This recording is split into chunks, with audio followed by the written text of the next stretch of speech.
Well, good morning, everyone. This is our 5-minute warning. So, last call before we get started in regards to breakfast. We're finishing up coffee here. Orange juice, there's water out there. Definitely grab last stuff. We will get started here in about 5 minutes, and we'll be getting started actually by one of our sponsors, the Tim Moran Group, getting us started with a great commercial this morning. Thank you.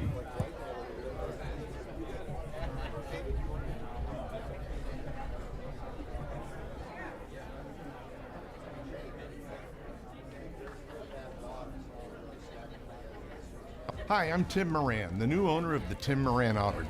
You may have noticed we changed our name, but our commitment to you remains as strong as ever.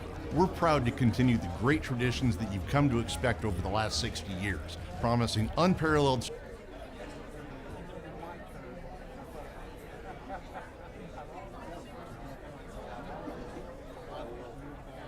service for every customer. At Tim Moran Ford, we're all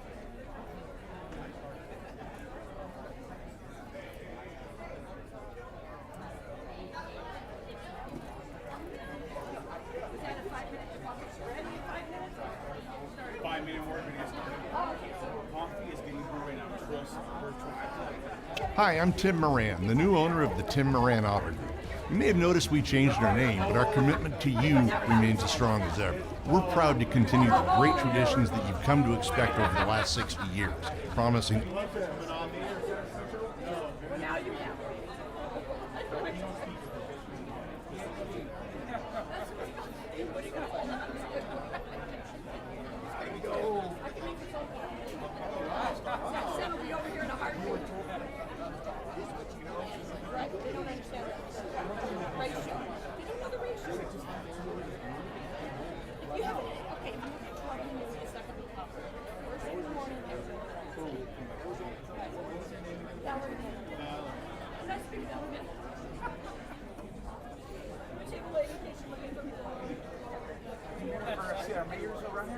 Hi, I'm Tim Moran, the new owner of the Tim Moran Auto Group.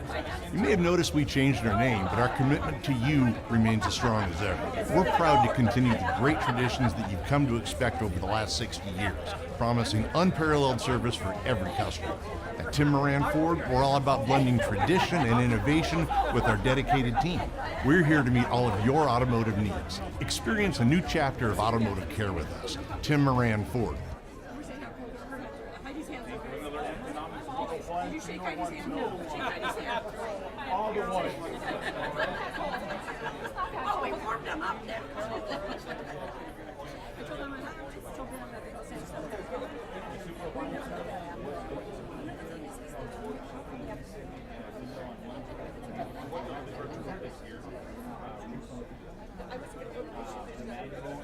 Hi, I'm Tim Moran, the new owner of the Tim Moran Auto Group.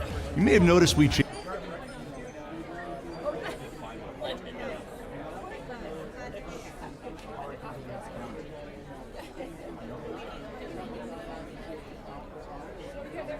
Hi, I'm Tim Moran, the new owner of the Tim Moran Auto Group.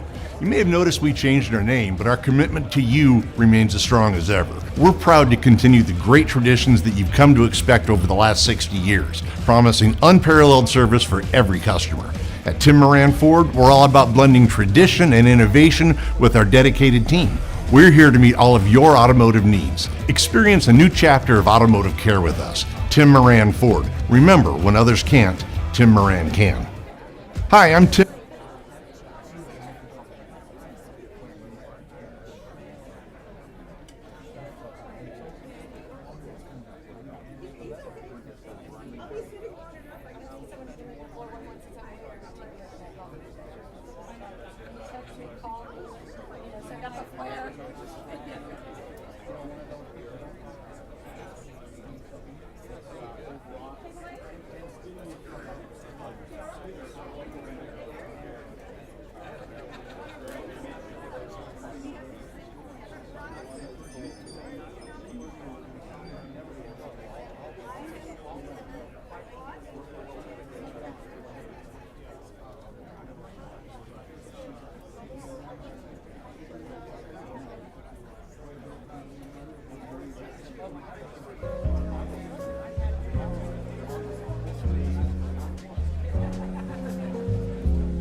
right, everyone. If I can have everyone please take a seat. We're going to get started here in about 30 seconds. Thank you. 30-second call for last minute coffee. It's a joke. We're getting the coffee ready right now, okay? We are aware of that. Thank you.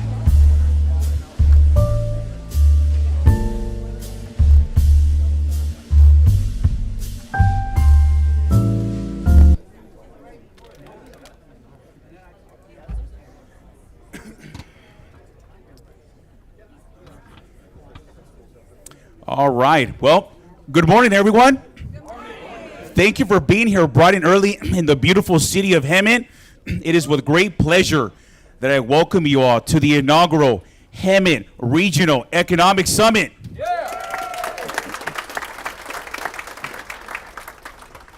This is a landmark moment for our community, a day that we've eagerly anticipated, and a testament of our collective commitment to the future of this region. Today is not just a summit. You're making history, folks. We're laying the foundation for a stronger, more vibrant, prosperous Hemet region. This gathering marks a new chapter of collaboration to drive economic growth, innovation, opportunity for all who call this region home. This morning, I was looking around this room, and just right now as well before we got started, and I see a lot of powerful representation. All of the key stakeholders that we need to make Hemet a great region. And from this, I see dedication, talent, and a vision that defines all of Riverside County. I also see business leaders, entrepreneurs right in the back over there, our government officials, educators, and community leaders, all united by a shared passion that we love for the success of this region. If not, you will not be here this morning. This diversity of perspective is our greatest strengths, and it is what will fuel the dynamic discussions and innovation solutions we will explore today. Hence a theme, innovation, innovation. This inaugural summit is designed to establish a vision, explore market trends, growing sectors, economic outlook, the market health, identify opportunities, and so much more. You're in for a treat today. This inaugural summit is a symbol of our belief of the potential in the city of Hemet and the San Jacinto Valley. It is a statement that we are ready to invest in our future, not in 10 years, not even in 5 years, but today, now, tomorrow. Thank you. And we want to embrace this innovation to build a community where businesses, and I mean that, businesses that are here today for you to thrive, but at the same time, have our residents prosper. Thank you all for coming, I really mean this, to joining us in this historical occasion. Your presence here today signifies your commitment to our region's success, and we're just getting started. Let this inaugural Hemet Regional Economic Summit be a resounding success, and let us work together. I genuinely mean that. We all got together. We all got up this morning. Let us work together. Let us network to not only make the city of Hemet great, the San Jacinto great, but Riverside County as a whole as a key stakeholder, not in a regional level, but on an international level. So again, thank you for being here this morning.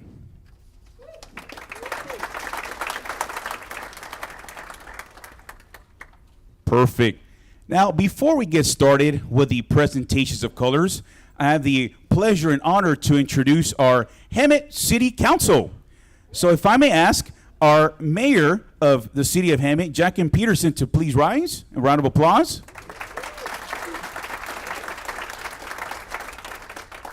Our mayor pro tem, Carolyn Kendrick. Oh. And it looks like the coffee is ready, I believe, now. So coffee is ready, folks. Mea culpa on that one. We also have our council member, Linda Krupa.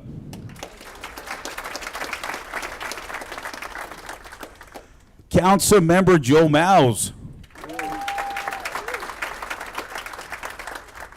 and Councilmember Tom Lodge. We also have the City of Hemet City Manager, Mr. Mark Presswich. Thank you. And we also have other dignitaries, which we will get to after the presentation of colors. At this moment, may I ask all to rise for the presentation of colors.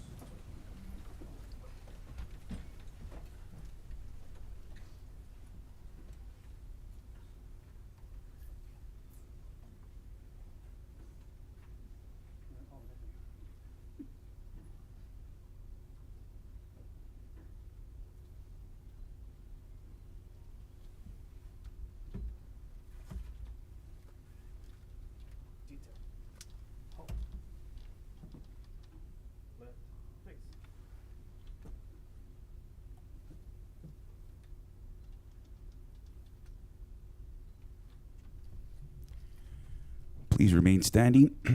Now to sing the national anthem of the United States of America, Linda from Golden Era Productions and singer from Hemet's Ramona Pageant.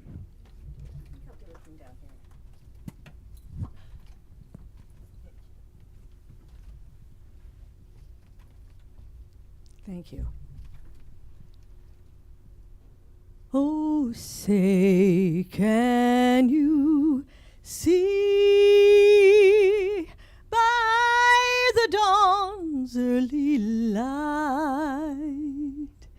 what so proudly we hailed at the twilight's last gleaming, whose broad stripes and bright stars through the perilous fight o'er the ramparts we watched were so gallantly streaming, and the rocket's red glare, the bombs bursting in air, gave proof through the night that our flag was still there.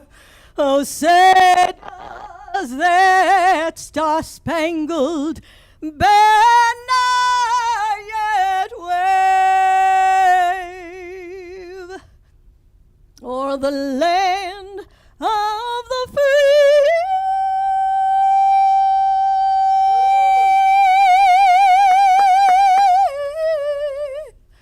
And the home of the brave.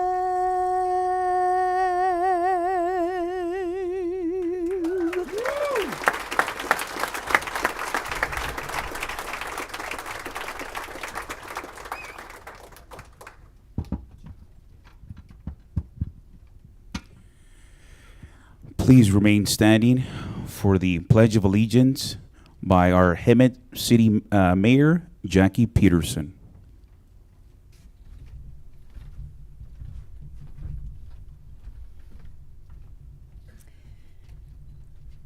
I pledge allegiance to the flag of the United States of America and to the republic for which it stands, one nation, under God, indivisible, with liberty and justice for all.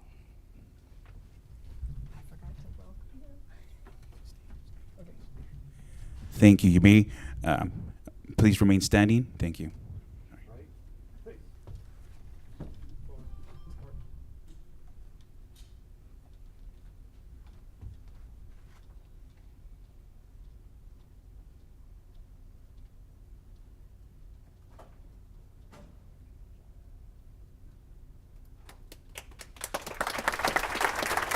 You may have a seat now. Thank you. Good morning, everyone. I would like to welcome you all as well. I think you'll find this a very informative day, and it's a great way to network and get to know new people, make, revisit old connections that you may have had. I want to especially thank Mr. Ben Sandoval and his intern, Maya. They have put in so much work on this, and I think you can see that it's been a wonderful morning thus far, and I think you will really enjoy the day. And I'm so happy that you're all here, and have a wonderful day and a prosperous day. Thank you.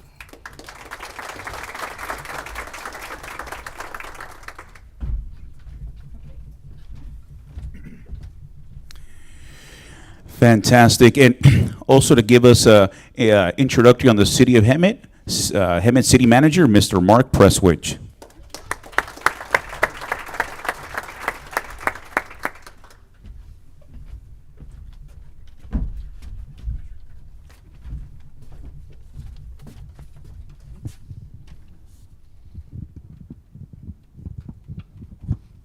All right.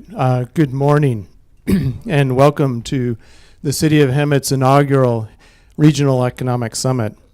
On behalf of our over 90,000 residents, I extend a heartfelt welcome to all of you that are joining us today in the beautiful San Jacinto Valley, where Hemet is truly rising.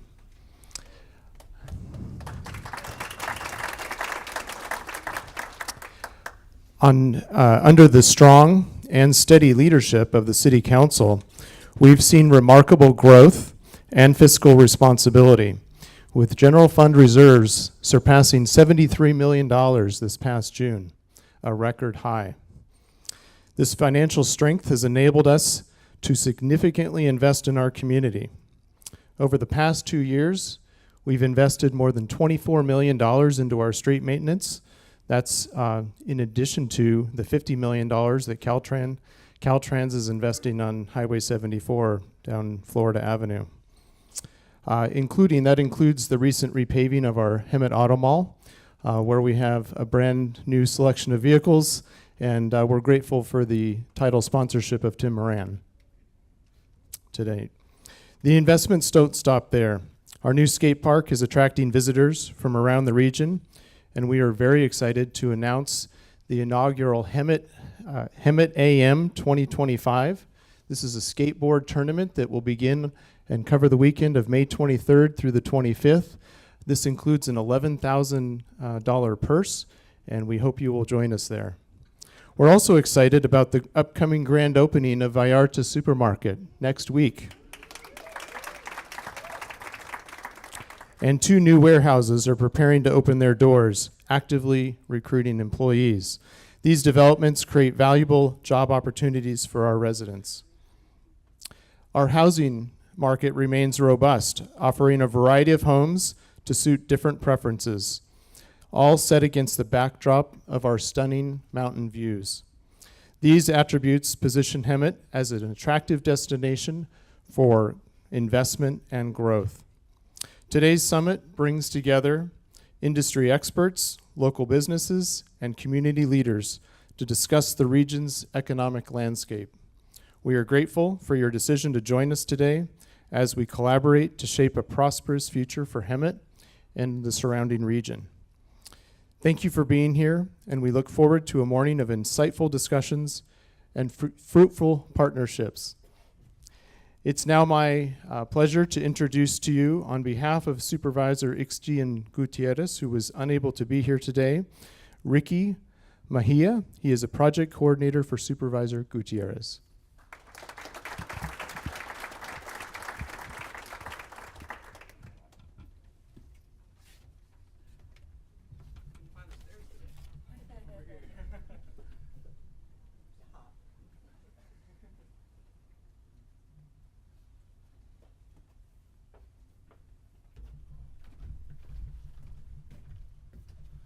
All right, thank you, Mark. Good morning, everybody. How are we doing today? First and foremost, I'd like to say thank you to our city electeds. Thank you to our city manager, Mark Presswich. Thank you to Ben for setting up this wonderful event. I'd like to say that, I'll treat this like a conversation. We here in District 5, and on behalf of Supervisor Gutierrez, we're here to support you. We're here to create a place where you can live, work, play, and thrive in District 5. So with that, we've created some programs that Supervisor Gutierrez has personally funded through his budget in order to incentivize our local businesses to really grow, to really develop. Should have the slide coming up here somewhere.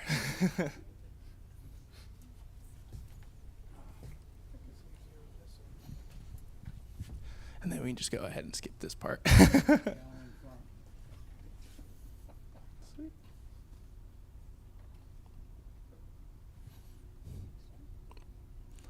Oh, there you go. One more. So we're just going to go over a quick district overview in our 10 plus economic development programs. There you go. So overall, we have 6 cities and many unincorporated areas within District 5. Our district is larger than 41 county populations, over 500,000 residents. It stretches from Moreno Valley to Cabazon and Hemet, San Jacinto to Cali Mesa. And how are we supporting those, right? So, we can go ahead to the next one too.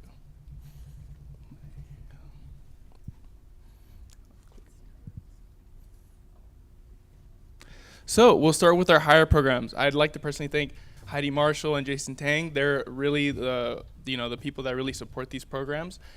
We have our hire programs. So these are really great programs. They're meant to really help our businesses. They're meant to really support them. Businesses can receive $1,000 to $20. Oh, perfect. Thank you, sir. Businesses can receive $1,000 to $2,500 after 90 days of hiring an employee. That's just money to thank you almost for building our community, for hiring in the community. After those 90 days, even the employee gets a stipend of $750, right? So we have our Hire Senior, Hire Veteran, and Hire District 5 programs. There you go. A little higher? Awesome, thank you. All right, we also have our Employer Connect program. So this program subsidizes employee wages at $20 an hour for 40 hours a week for 90 days.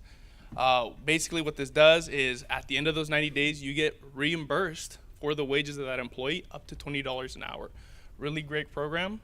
They will also receive training from the Housing and Workforce Solution Continuum of Care to provide resources to unhoused or at risk.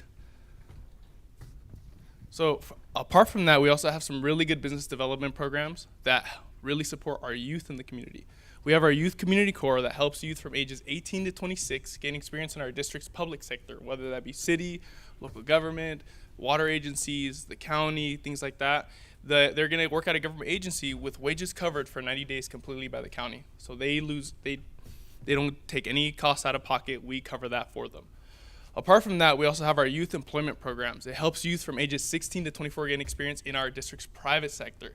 Individuals will work with wages covered for 90 days. So that's our local coffee shops, our grocery stores, our local offices, things like that. They will get experience completely covered by us. So if you're a local business who's interested in supporting our youth coming out of high school or in high school, looking for part-time, we're here to support you with that. We also have our Second Chance program.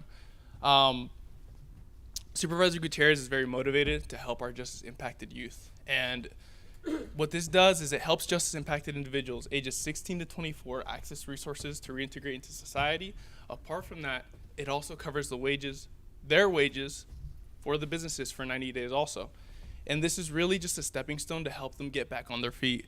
As many of you know, people who have a colored background, who have a tough upbringing, find it difficult to reintegrate into society.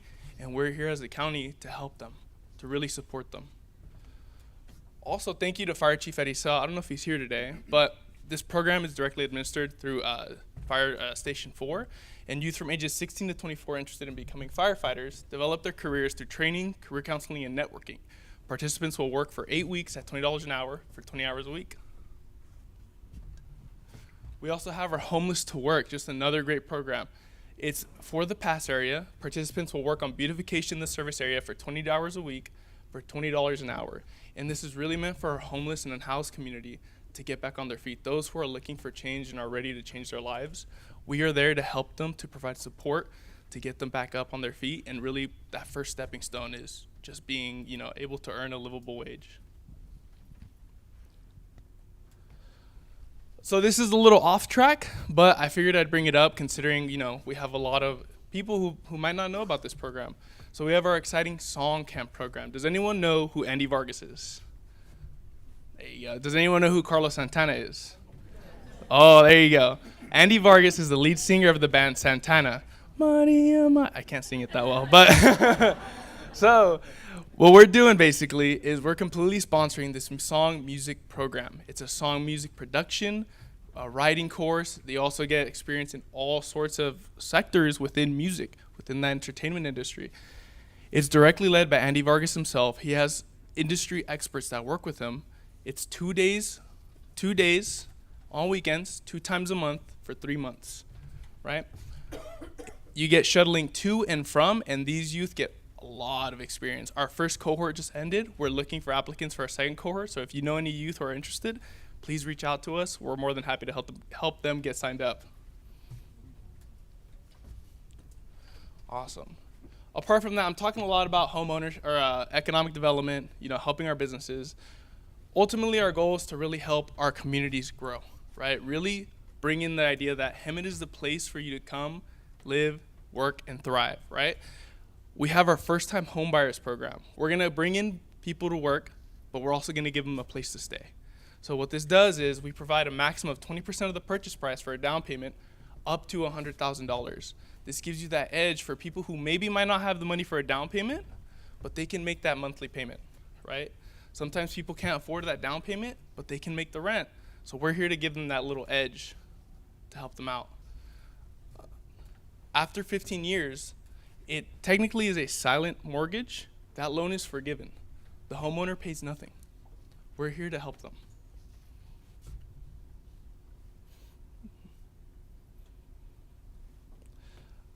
And I'm just going to end off on kind of our priorities here in Riverside County, especially Supervisor Gutierrez's office. We're here to provide solid leadership. We're here to show you that we're here to support our communities. We're working to do responsible planning and infrastructure. We're working on public engagement and building trust. We're investing in our residents. We're building vulnerable populations to self-sufficiency. Ultimately, I want to end on this is, unfortunately, Supervisor Gutierrez couldn't be here today, but I want to say on behalf of him that we are here to support you, and with anything you need, please reach out to our office. We're always here to help you live, eat, play, and thrive in District 5.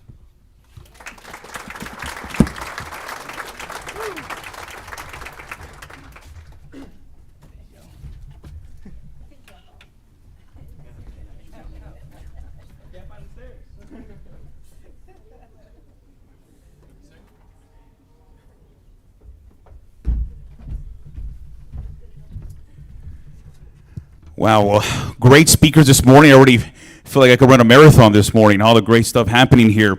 So before we run that marathon, though, I do want to make sure that I acknowledge some of our dignitaries that were able to make it here this morning. I would like to start off with the San Jacinto Mayor, Valerie Vandeveer. I don't believe I see anybody from City Council elected, just yourself. We do have also the Economic Development Director over there from the City of San Jacinto, Tara Magner, joining us. And as the city manager stated, we're very proud and honored that we have businesses that want to work with our city. So I do want to thank the Tim Moran Group for sponsoring the event and helping us this morning. Thank you. I know he couldn't join us, but he sends his regards and thank you to Tim Moran. I also want to acknowledge the Hemet San Jacinto Chamber of Commerce, the Executive Director, Kevin Saunders. The San Jacinto Chamber, Chair Sonia Lamas. From the Mount San Jacinto College, we have Area Trustee Calvin Smith. Perfect here. From Senator Ochoa Boyd's office, William Boyd. Not sure if he's here. Oh, right there in the back. Perfect. We also have from the Riverside County Economic Development Office, Stephanie Stratum. Stephanie? Perfect. We also have from Riverside County Housing and Workforce Development, Director Heidi Marshall. Perfect. And also from the EDC here, we have Executive Director Connie Stouffer. Connie? She's here somewhere. I could have sworn I saw her this morning here. Perfect. Moving on here, we do have from the Soboba EDC Chair Michael Costello. please, Michael. Perfect. Also, a good supporter and a great friend we have from Legacy back, Cindy Limke. Cindy, very popular, has a fan crowd I've noticed. Oh, she's all the way back there. Perfect. And we also have our City of Hemet former mayor, Michael Percival. Michael, thank you for joining us. Perfect. And hopefully I did not miss any dignitaries, but if I did, may I ask you to rise if I miss any dignitaries this morning? Valley-wide, thank you for being here. Sorry, and I should have put more. Also from Congressman Ruiz's office, we do have Lillian Evervelt being here from Congressman Ruiz's office.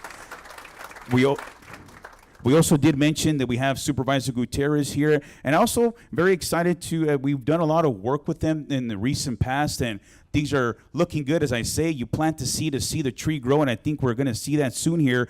We have one of the owners of Chick-fil-A, John Flink. John, please, from Chick-fil-A, stand up, por favor. Thank you for being here. We look forward to seeing you in Hemet soon, my friend. Little knick-knack there, foreshadowing of what's to come, okay? Perfect. So at this time, before we get started with our keynote speaker, we do have one more person to come up here and say a few words from the Hemet San Jacinto Chamber of Commerce, Vice Chair Dr. Coca. Doctor?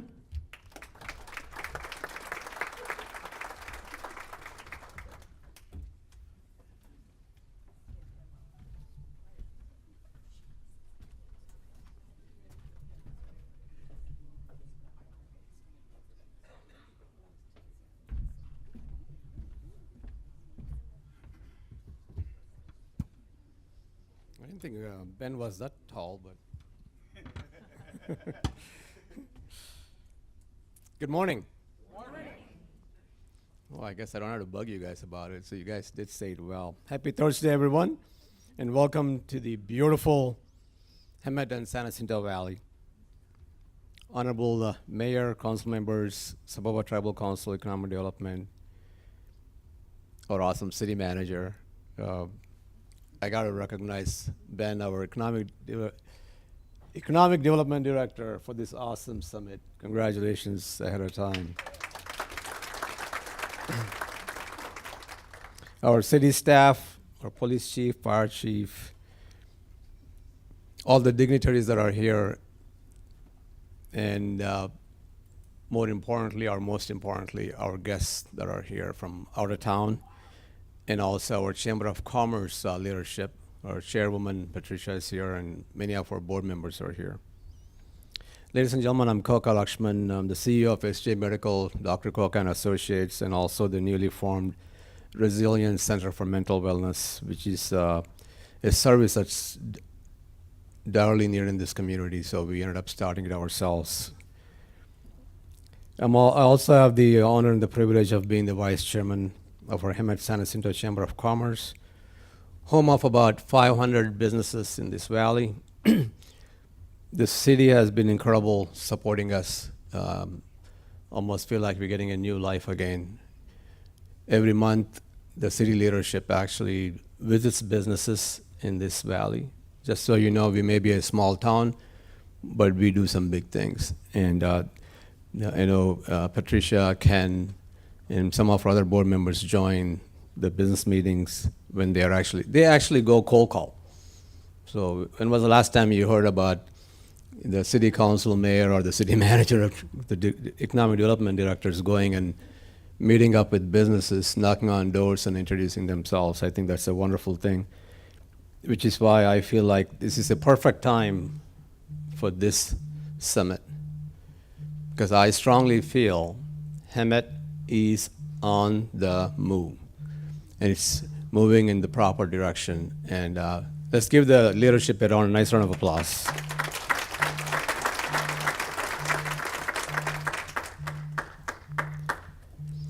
And I tell you, those of us that have been around, I'm only 29, so I still have been around a few years.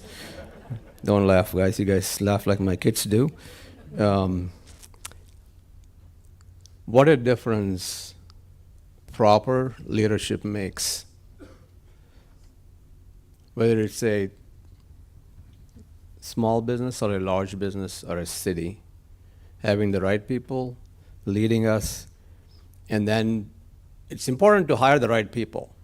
So I want to applaud the council for bringing Mark, who I want to thank you for coming back to Hemet, because he's originally from Hemet, and he's actually a Hemet High alumni. Yeah, let's give him a nice round of applause, guys. I think there's a trend going on, and our fire chief, Mr. Ariano, is also back to Hemet. Our police chief, sorry. How can I forget? Hey, I'm not driving, okay?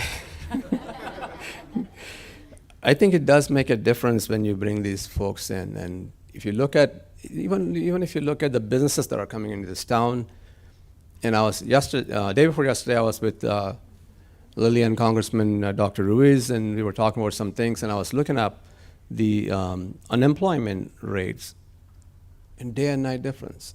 I mean, look at the employment rate is so high, we're close to mid-90s on the employment side, not the unemployment, okay? So it's just a beautiful thing. I want to thank you folks again. Really appreciate the opportunity to come and say welcome to all of you, and God bless you all. God bless America.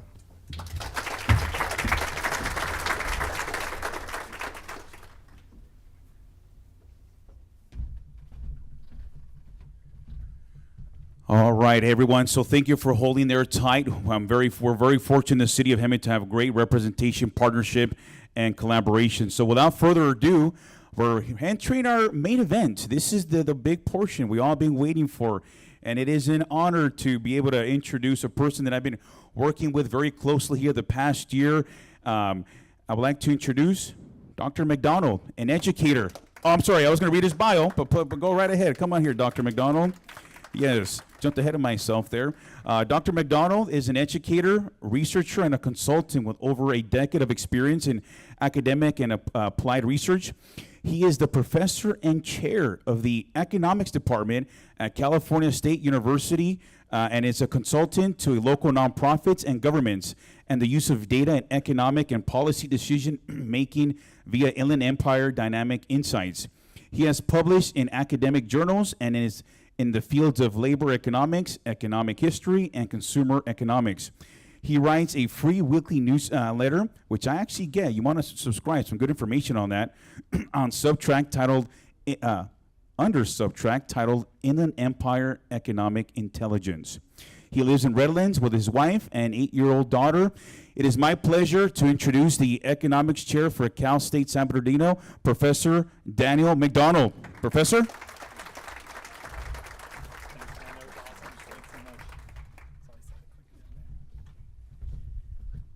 Good morning, everyone.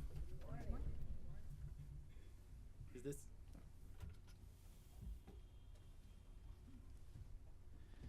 Just gonna, oh, there we go. Okay, so we are all set with the PowerPoint. Let me just test the clicker to make sure. Oh, it's horizontal, great. All right, well, good morning again, everyone. Welcome. It's such a pleasure to be here this morning speaking with you. I hope to share some valuable insights for you as you're thinking about the future, economic future of California and the San Jacinto Valley and Riverside County. Overall, if you look at the news, it's not something to, be excited about, to be up here and try to explain to you what's going on and try to say, well, maybe you shouldn't just, read the headlines, because unfortunately it is true that you read the headlines and you get one view of the economy.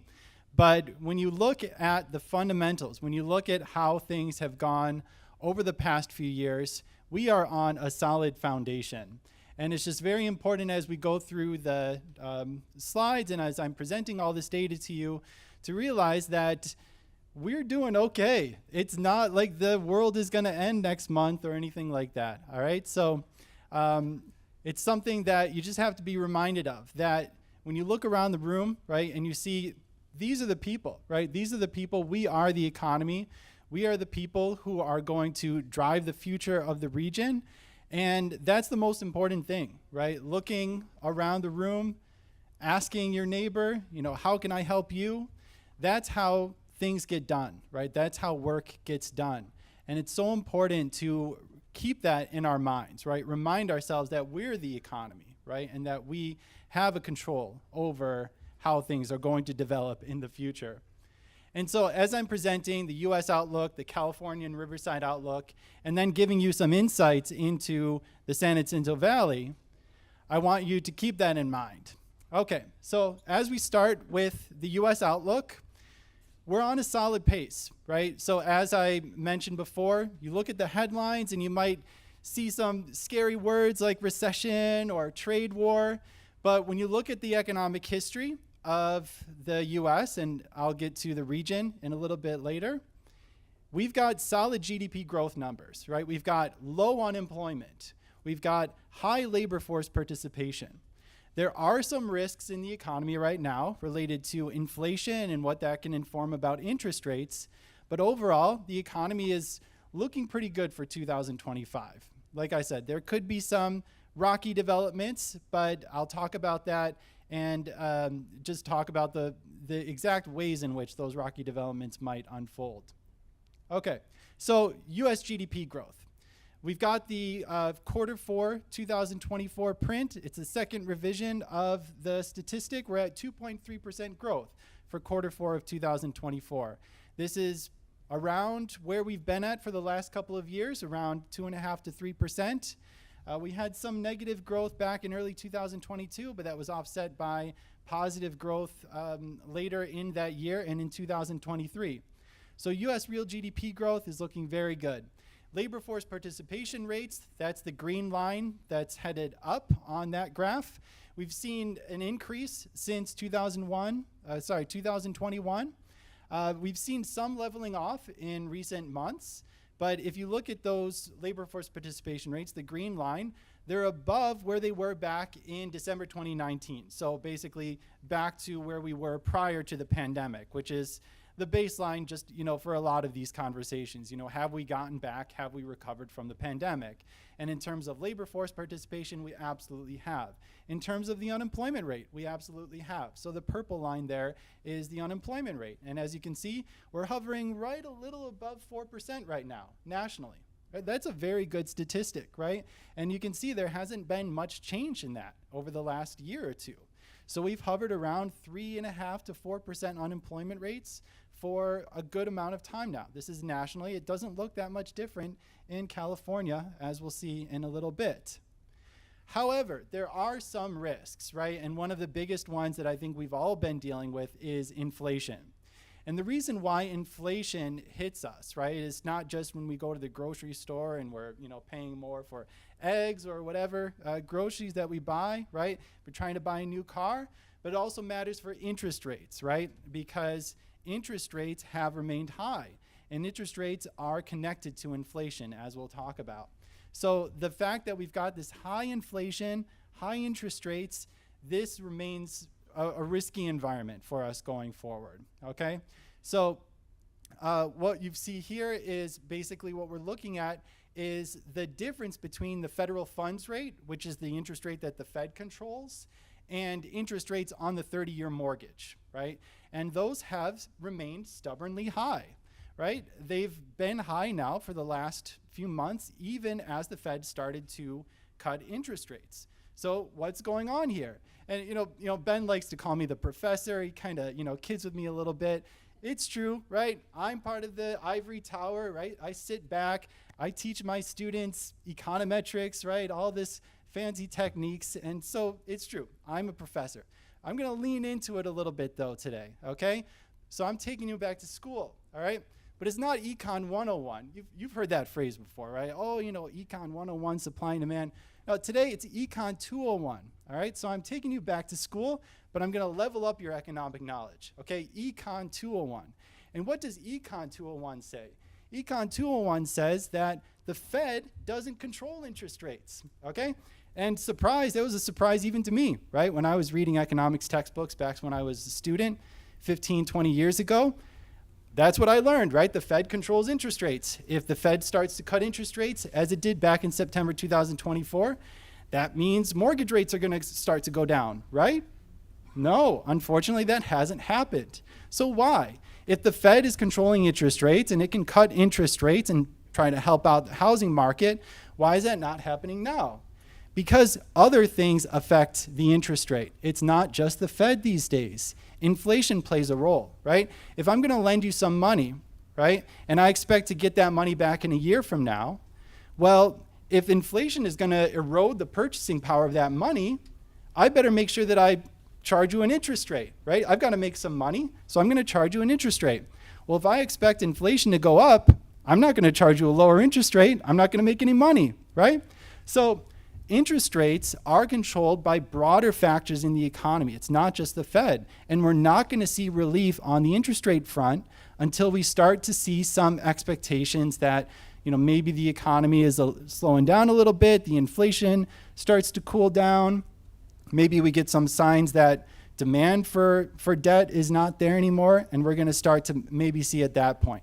So inflation and inflation expectations are what are still driving these high interest rates we're seeing. And unfortunately, I have some bad news on that, is that we're not expecting inflation to cool down anytime soon. As the chart shows here, inflation expectations have actually started to go back up in recent months. Okay, these are data from the University of Michigan, consumer sentiment. So the inflation environment is not gone. We haven't stepped out of that. We're still in that environment, and that remains a risk going forward. One of the reasons why we are worried about inflation and interest rates is that when we look at debt, right? Because people take on debt and they have to pay interest rates on that debt. And if they're paying higher interest rates, that's going to make it harder for them to pay that debt. And so unfortunately, we have seen a little bit of upward movement in delinquency rates, transition into delinquency rates. It's still a small percent of total loan balances. So that's what the y-axis is showing here, maybe between 8 to 10%, depending on what kind of debt you're looking at. But we have seen some increases in recent quarters that suggest that maybe debt is starting to go off. Now, this is not 2007, right? Because banks are not trading this debt, right? So it's okay. It's not like it's going to melt down the entire economy like it did back in 2007 when all these companies were trading the mortgage debt, right? I'm sure we all remember in this room about that time, right? So it's not those kinds of times, but higher debt, higher delinquency rates are something that we are a bit worried about. And you see this both in the 30 days and 90 days delinquency rates. So both credit cards and auto loan debt is increasing. Now the x-axis on this graph is a pretty long time window, okay? So just make a note of that just that little short period of time that we've seen that increase, it's a couple of years, right? So this has been going on for a couple of years now, and things, still haven't gotten that bad, right? So again, things that we're a little concerned about, definitely governed by the interest rate environment, but ultimately, hopefully not that big of a deal. But it is true that, for example, consumer sentiment has also gone down in recent months. That fluctuates a lot year to year, month to month. And so, again, this could just be a blip. It could just be a headline kind of thing, right? But it is something else that we are looking at and are just, basically concerned about.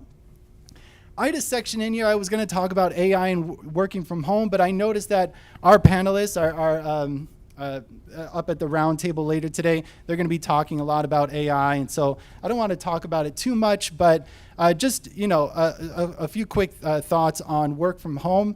Everybody has different views on work from home. It seems like the work from home environment has kind of stabilized, so it's not going away, I think, anytime soon. Everybody has their own opinions on, how much work from home we should have. I teach hybrid courses at Cal State. It's my students are, they do okay with it. Hybrid work arrangements can be very good for younger workers, right? Workers who might have parent responsibilities and so on. So I do think some work from home is here to stay, and it looks like that's pretty much what we're seeing in the data as well. Okay, moving on to California and Riverside County. This is where, again, we have to think about we're the economy, right? We're the ones driving growth. We're the ones driving the labor market, and we are in very solid shape. In particular, in Riverside County, I'm going to present to you some very compelling information about how Riverside County has been doing and why I remain extremely optimistic about the future of this particular region. Okay, so California. Just like the US, GDP growth has been solid in recent months, in recent quarters, in recent years. We've also seen major job growth in key sectors in Riverside County, okay? I'm talking about the high and middle income sectors that are driving growth, jobs, and migration, as we'll see, okay? Riverside County, you are a magnet for attracting talent. That is a real amazing thing, as you'll see soon in this environment, right? Some of you maybe have paid attention a little bit to the news or about the social media. You'll see people are leaving California. People are not leaving Riverside County, okay? I mean, they are, but more people are coming in. So it makes me very optimistic about the region. Okay, so let's look at some of the numbers. Real GDP growth looks very similar in California as it does nationally, right? We're hovering around 2-3%. We even had in California a couple of quarters with plus 4% GDP growth. This is excellent statistics, right? This is an excellent record. You go back and there were a few negative growth quarters back in early 2022, just like there were nationally.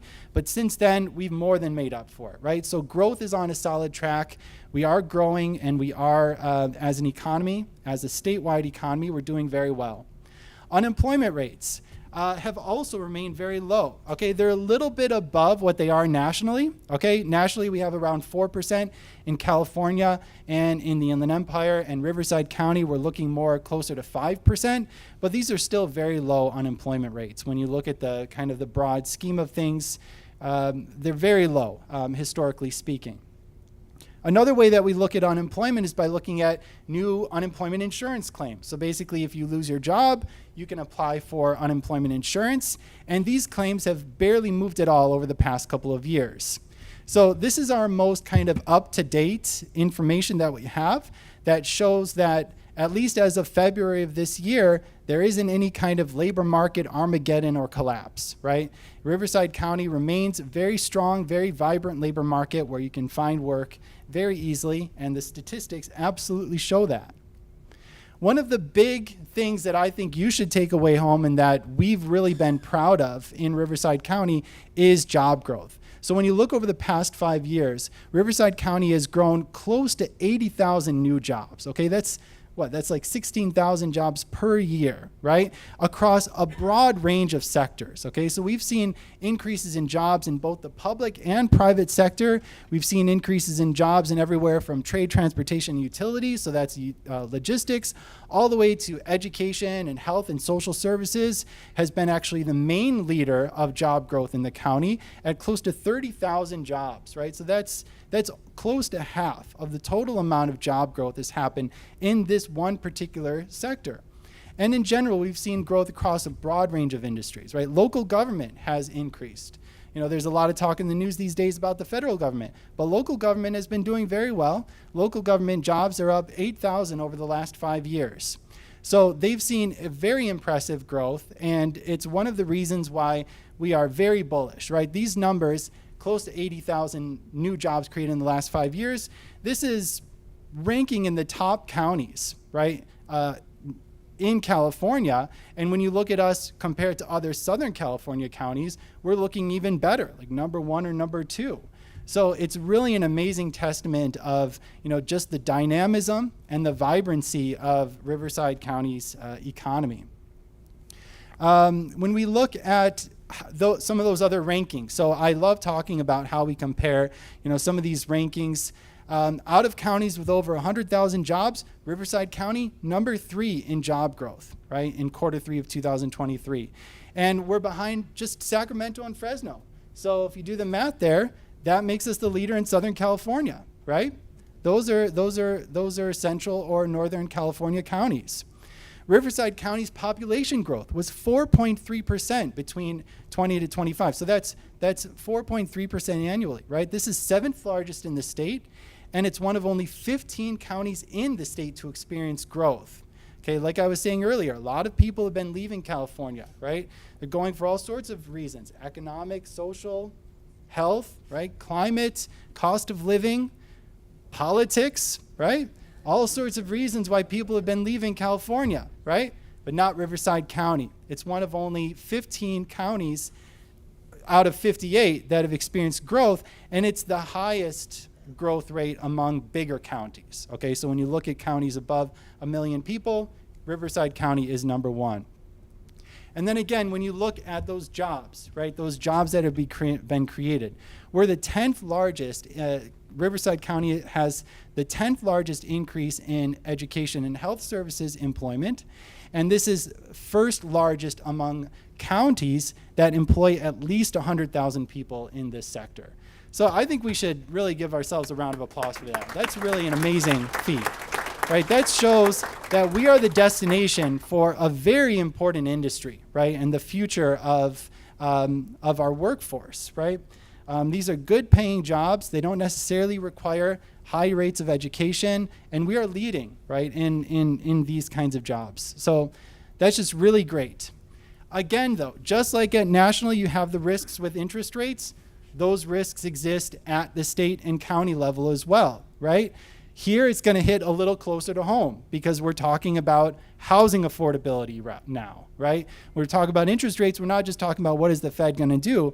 We're actually talking about people being able to afford a home, right? People who are graduating college or looking to, start a family and not being able to afford a home. That's why it makes me so good, it makes me feel so good to see the programs that, District 5 is offering to help first-time home buyers. So that's going to be really important as we go forward, because I'm going to present some not so nice statistics now that suggest that the real estate market might not look so great, but we'll see, right? There are some bright spots even there. Okay, so what you see here is inflation both in the U.S. and specific to the Inland Empire. Okay, now inflation has been trending down. Okay, so let's not forget that we're not seeing the 8, 9, 10% inflation rates that we were seeing back in 2022. We're not. But there is still a little bit of upward pressure here. In the news, what we're calling this is persistence. Okay, persistence of inflation. It's kind of sticky. It's not going away, right? And so we're worried about just how long it's going to stick around, right? And so that's a key thing to consider. And again, those interest rates, they're going to affect debt, right? They're going to affect the ability of people to pay back their loans and, just basically stay afloat. Now, California has one of the lowest percent of balance 90 days late, okay, by, when you compare to other big states. So again, those numbers that you're seeing, right, those lines in the last year or so, they're still very low, right, compared to what we were seeing back in those really bad days of 2007, 2008, 2009, 2010.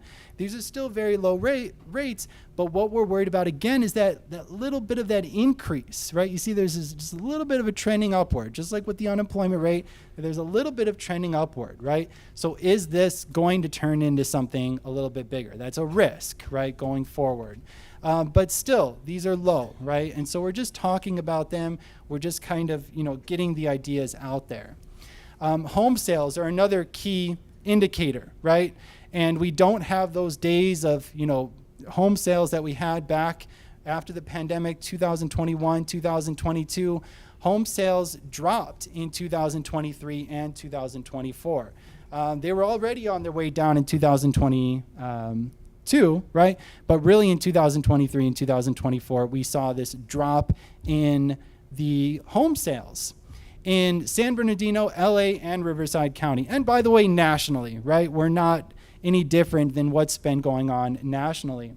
But what we're basically expecting for 2025, we don't expect much of a difference than what we saw in 2023 and 2024, right? So you can see there's barely any difference between 2023 and 2024.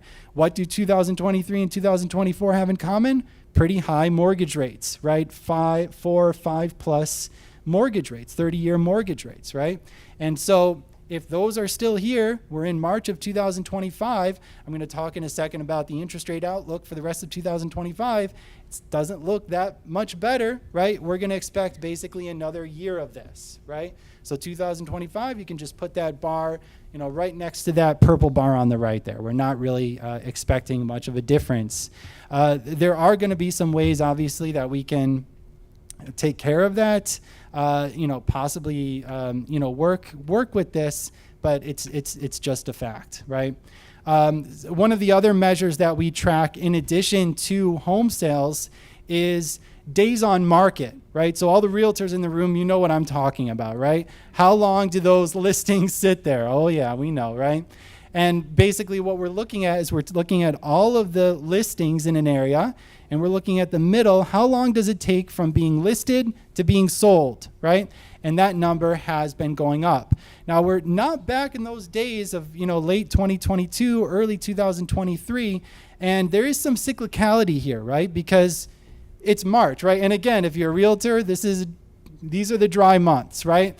And so we're hoping that, as the summer season kicks into gear, right, those days on market are going to come down. The question is just look at that trend, right? The trend is in that kind of upward position. We're not in those days where realtors are getting second, third offers on houses, cash offers, right? It's more difficult out there, back compared to 2021 and early 2022. And so that's just the picture, right? I'm just presenting the outlook. I'm just presenting based on the interest rate environment. This is where we are. But here we go with another lesson. Okay, we've got our second Econ 201 lesson. Remember, I'm kicking up your Econ education. We're out of Econ 101. Soft landing. I'm sure you guys have heard this phrase before, right? Jay Powell has been talking about a soft landing for a while now. Well, I'm sorry, Jay, but the economy is not an airplane, okay? We cannot just kind of sit around and wait for the pilot to, make that soft landing, okay? That's not how the economy works. We're the economy, right? We're the ones that drive these kinds of changes. It's not Jay Powell. And so, yeah, you might have been talking about a soft landing, but those real estate charts don't look like a soft landing to me, right? It's been very hard for particular sectors of the economy recently. And for all the talk that you might make where, you're bringing the plane down, right? You're so close to that 2% inflation. But look, things happen, right? The economy is organic. And so that's a lesson. I'm sorry, it's not just a lesson for you. It should be a lesson for Jay Powell too, the Fed chair, right? And he's a friend of me, by the way. So, I don't mind him, but he's got, he's got to be careful about the way that he frames things and thinking about how this actually affects people, right? So, yeah, the economy is not an airplane. Real forces are going to affect the real estate market and the interest rate outlook in 2025. It's not going to be Jay Powell, okay, who drives the plane, okay? We're all driving the plane, which sounds really scary, but, let's just get out of the plane metaphor, okay? Let's just stop the plane. We're not a plane, right? We're an economy. We're all working together to hopefully work through this bad weather together, right? And that's the most important thing. I said that the last thing that I wanted to mention, more of a longer term trend, right? The things that I just talked about are short term. Interest rates in 2025. What are sales looking like in 2025? What are some of the broader risks? And again, for the most part, Riverside County doesn't have them. We're looking very good, okay? But things are happening around us, okay, that we do need to be concerned about. Net migration. When we look at our neighbor to the north, San Bernardino County, they have been suffering from out-migration. When you look at the amount of people coming into San Bernardino versus the amount of people leaving San Bernardino, that second number has been much bigger recently, okay? They've actually had net out-migration rates, okay, of their population in recent months. This is foreign and internal migration from other counties, okay? So even though it's a destination, right, for people looking to, escape the LA labor market or, whatever they might be doing, right, it's becoming less so, okay? They're looking at San Bernardino these days and they're saying, no, we're not really interested. But luckily so far, that's not happening in Riverside County. We still have in-migration that is greater than out-migration. People are coming in here and they want to work here. They want to stay here, okay? They have things that they want to do here, okay? And again, unfortunately, I work at CSUSB, right? But unfortunately, this is definitely a point against San Bernardino right now. They're just not pulling in people. And that's affecting population growth, right? That's affecting their ability to get resources. And by the way, it's not just these people, right? But people earn money, right? They're workers. And this is probably the most concerning thing for me, is when you look at the average income of people moving into San Bernardino County, it's actually much lower than the average income of people leaving. Okay, so basically, who's leaving San Bernardino are the higher income workers who are just saying, I've had enough. Cost of living, etc. It's not worth it anymore, right? That's not happening in Riverside County. In Riverside County, the average income of the people moving in is higher than the average income of the people moving out. So higher income people are choosing Riverside County. They're saying, I want to live here, right? This is data from the IRS. When you file your tax returns, right, you tell the IRS where you live. Next year, if you file your tax return somewhere else, right, the IRS knows that you've moved, right? Well, the IRS collects all that data and they make it available to researchers like me to tell you stories like this, right?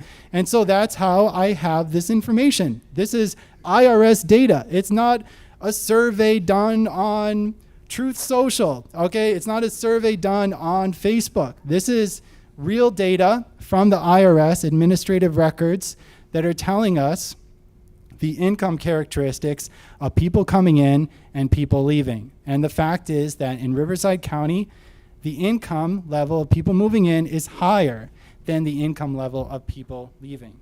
So that's a really great piece of information, but we don't want to become like San Bernardino, right? Or to be honest, the rest of California, where people have been leaving, right? Not just lower income, but increasingly people, even with bachelor's degrees, are leaving California. We know that again from, kind of these big data sets, okay? We don't want Riverside to fall into that kind of group, right? We want to continue to stand out and be known as a place that wants talent, that wants that kind of business, right? So just something to kind of keep on your mind and, to think about in terms of trends and what we can do, right, to really resist some trends.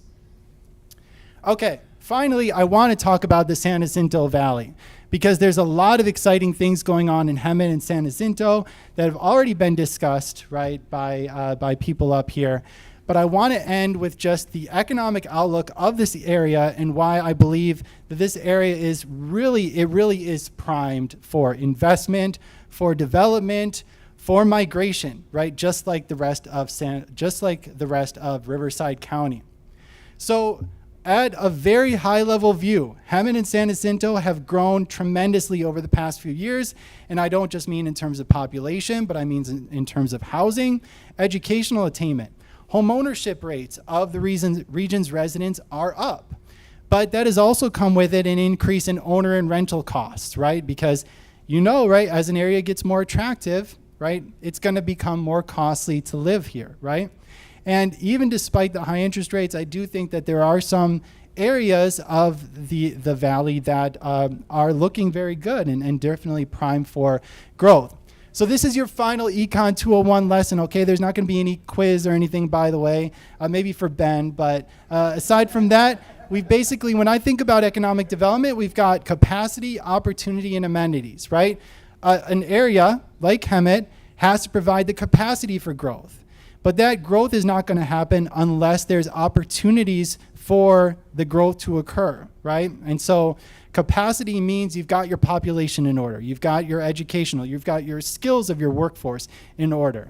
Opportunity happens when people seek out places like Hemet because it could provide them with the jobs or income growth that they're looking for. And then finally, the amenities is what keeps them here, right? It's what keeps them and interested in settling down, right? So all three of these areas, very important for understanding how economies grow. Hemet, as of 2024, has about a 95,000 population. But the statistic I'm most interested in, growth. 8.3% annual growth in the population since 2018, okay? This is the second highest among major cities in Riverside County.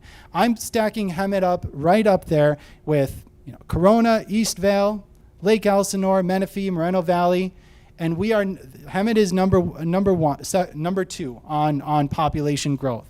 So population-wise, the region is growing phenomenally. The median age has been going down recently.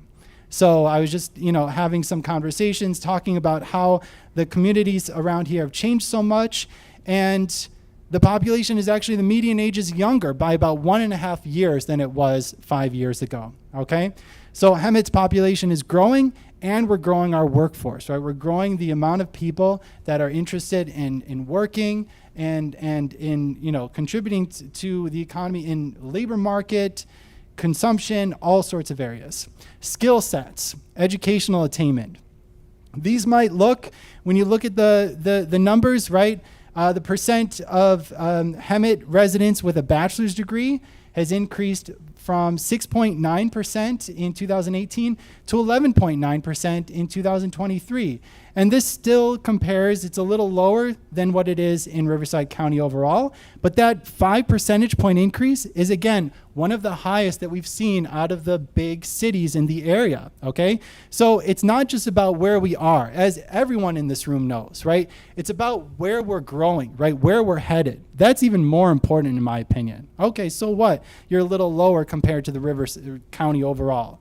Where have you been heading recently? Are you heading down or are you heading up, right?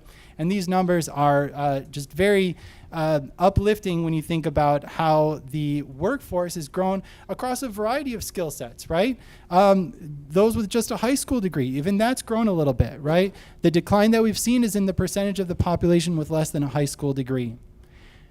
When you look at median income of these different groups in Hemet, right? Again, you see the changes. And you might look, oh, well, Hemet's income numbers are a little bit lower than Riverside County overall. Again, that's not how I see this, right? What I see this is that if you're going to set up in Hemet, you're getting a bargain, right? You're getting workers who have the education, but are willing, right, and are able to, work at a competitive income, right? That's how I see these results. Income change across a broad spectrum of educational attainment, by the way, right? And these are great amounts over a 5-year period. Even after correcting for inflation, these are positive, strong amounts, right? But again, when you look at these numbers, you're seeing a population that can work, right, and is competitive with the rest of the county in terms of setting up here and getting those kinds of workers into your businesses. So that's capacity, and a little bit about outcomes and just overall about economic opportunity. Here's some another really good set of statistics and indicators. You look at home ownership rates, right, up 3.5 percentage points over the last 5 years. Again, we're still lower than Riverside County overall at 69.1% home ownership rate, but it's an increasing number, right? 3.5 percentage points is, again, it's competitive in terms of the growth with the rest of the county, okay? Overcrowding rates, we've seen some increases in those. That's a sign of worry, as well as the increase in the owner costs and rental costs that I mentioned earlier. But home values are up a phenomenal amount, right? So people are benefiting from the fact that Hemet is growing and developing. An 88.2% increase in the median home value over the last 5 years. And still one of the lowest costs of living compared to the rest of the county. These are some kind of nerdy statistics, but they look first at industrial distribution, basically what industries are Hemet residents working in. And again, very promising signs. Increases in the distribution of your workers working in high-paying sectors like finance, insurance, and real estate, professional, scientific, and management services. The one sore spot here is education, health, and social services, down 4.5 percentage points.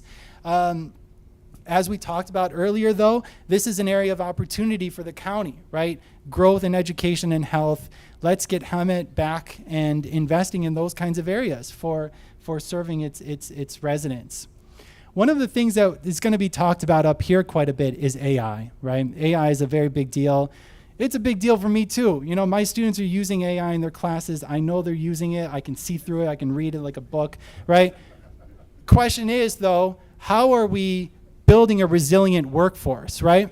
Well, we build a resilient workforce, and again, you're going to hear a lot of takes on that up here. You build a resilient workforce by building up that practical knowledge, that creativity, the leadership, the management, right? Those are the workers that are AI proof, right? You're not going to replace Ben with a chatbot. I'm sorry, but it's not going to happen, right? So percent in management, 28.8% in Hemet in 2023. Sales and office, another group that, you know, again, a little bit of AI prone, but overall these are solid positions, 21.1% in sales and office, right? So what we want to see is we want to see these numbers grow. We want to see the percentage of Hemet's workforce in sales and office positions, in management positions grow. We want to make sure that there are job opportunities in this city to move up, right, for promotions and to work into those higher paying and more stable occupations, like I said, like the management and sales office. Not to say anything about, you know, your good blue collar workers. Of course, Hemet is very strong there in terms of natural resources and construction workers, you know, compared to the county overall. But those jobs are really the ones that we want to see, because those are the jobs, unlike, for example, services, that are going to withstand these, you know, big changes that we're seeing in the landscape. And income has also increased about 34% in Hemet. After correcting for inflation, that's still a gain. So the one area that, you know, is a risk for Hemet and San Jacinto going forward is the real estate market, right? With interest rates, I said, the sales outlook, expect pretty much the same that you saw in 2023 and 2024. But there is true that there are some markets, particular zip codes in both Hemet and San Jacinto that are doing a little bit better than others. So what I did is I broke down some zip code level data on prices and days on market, which I talked about earlier. It might be a little bit hard to see, but on the left, we've got San Jacinto. On the right, we've got Hemet, and we're looking at median listing prices, okay? So, for example, in the smaller zip code, the western part of San Jacinto, prices have remained mostly flat, but in the eastern part of San Jacinto, prices have been going up. Median listing prices have been going up. And you have a similar kind of western central versus eastern divide in Hemet, where the eastern zips in Hemet have seen more of an increase in listing prices than the western zip. I'm forgetting the exact number, but basically when you look at the dotted line there, we're looking more at the western side. And so that's something to think about. The same days on market kind of statistics that I was showing for the county overall look very similar in both San Jacinto and Hemet. You see that kind of that cyclicality. But again, it's the trend upward that we've seen recently that just suggests that inventory is going to stay on the market longer. It's not something that we're seeing any positive developments on. And again, it's primarily about this interest rate environment. So I want to just thank you for all for your time and consideration. I've really enjoyed speaking with people this morning. I look forward to having more conversations later. Just a little bit about our group. And yes, thanks again.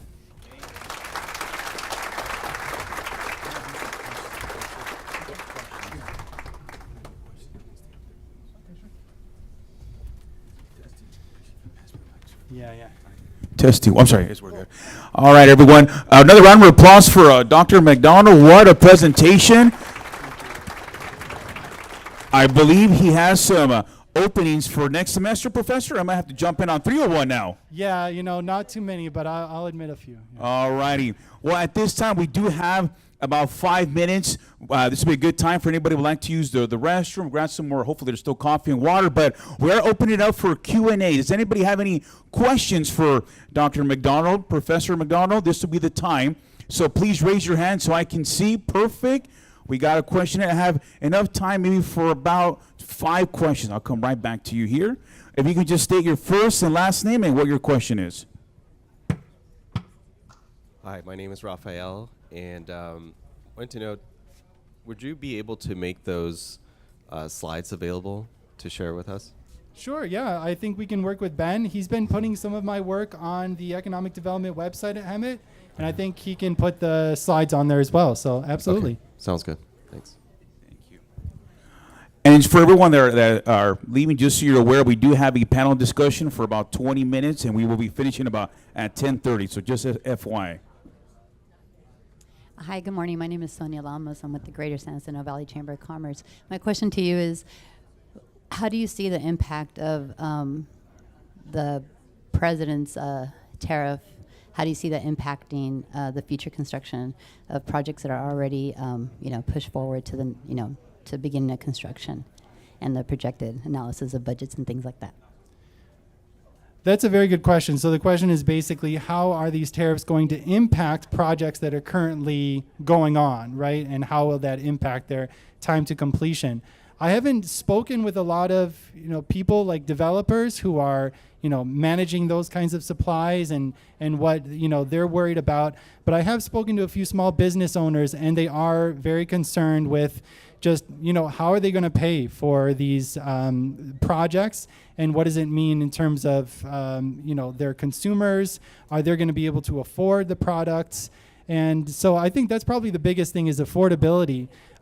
Developers are concerned that if the demand environment sours, then these projects they're going to have to reduce the costs on the prices on those, and that could really reduce the margins, right? And that can cause a problem. So I think probably the biggest issue is the economic headwinds on demand, and what that might mean for just whether they can sell these projects and kind of make them into success. Great question here.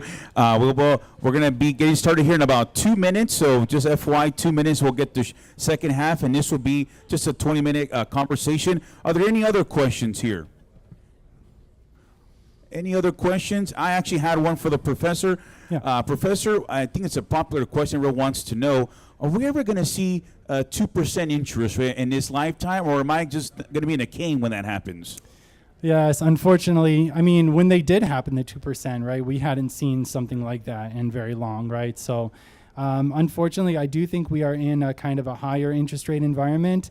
This is the more normal rate, right? 4 or 5%. If you go back 20, 30 years, that's what mortgage rates have historically been at, So I think what's going on right now is a shock from just the fact that they increase so much, is like, oh, they increase so much. But over time, this is just going to be kind of acclimated to as the new normal. I think that's where we're going now. Thank you for that, Professor. We have room for one more question. Is there a brave soul out there that would like to ask a question for the professor? Going once, twice. Oh, we have one question here. It'll be the last one, and then we'll call our panel up here. All right, here we go. How's it going? My name is Austin Montgomery. I was just curious, as a young adult in the Valley, do you have any advice as far as like the next steps of life, of home buying, things like that? Do you have any advice for the young adults? Yeah, that's a really good question. I'm so happy that you asked that, because, yeah, I somewhat of a unique situation. I didn't have help from parents when I had to buy my first home. I just, it's about saving. It's learning how to be an adult, kind of, I think is the word that I would use. When I was younger, I would, go out to a lot of restaurants and just kind of enjoy nightlife and things like that. But, I think, having a kid helped a little bit. It just kind of matures you and kind of makes you start to think more responsibility. But I would say that there are a lot of supports out there. So if you need help, you can connect with me. But I've worked with homeowners groups before and home builders groups before, and there are a lot of programs like the one that was mentioned for District 5 about first-time home buyers. There's a lot of support out there. So I think probably the biggest thing I would say is just don't be intimidated. There are a lot of people out there that can help you, and I think you're already asking the right questions. You're in a really good shape. Yeah. That's a great question. And at this time, can we give another round of applause for Professor McDonald, please? Professor, thank you so much.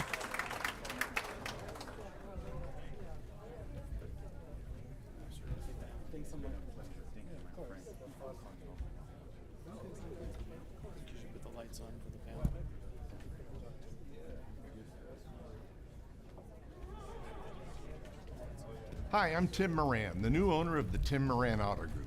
You may have noticed we changed our name, but our All right, everyone. If I can remains have as strong everyone as ever. please start We're having proud a to seat once continue the again, great please. traditions that you've We will come to start the expect over last section of our 60 years, program. It's a nice promising unparalleled conversation service about for artificial health. intelligence. So if I can have everyone please have a seat at this time and keep the volume at a low level so we can get this conversation going. Experience a new chapter of automotive care with us. Tim Moran Ford. Remember, when others can't, Tim Moran can. Hi, I'm Tim Moran, the new owner of the Tim Moran Auto Group. You may have noticed we changed our name, but our commitment to you remains as strong as ever. We're proud to continue the great traditions that you've come to expect over the last 60 years, promising unparalleled service for every I can have the customer. panelists At come Tim up, Moran please. Ford, we're all about blending tradition and innovation with our dedicated team. We're here to meet all of your automotive needs. Experience a new chapter of automotive care with us. Tim Moran Ford. Remember, when others can't, Tim Moran can. Hi.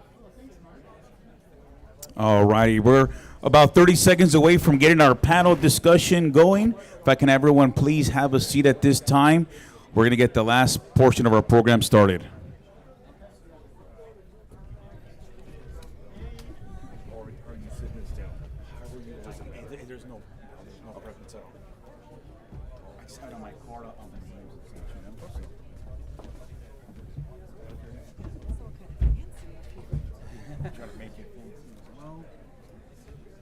All right, I don't think we're. Is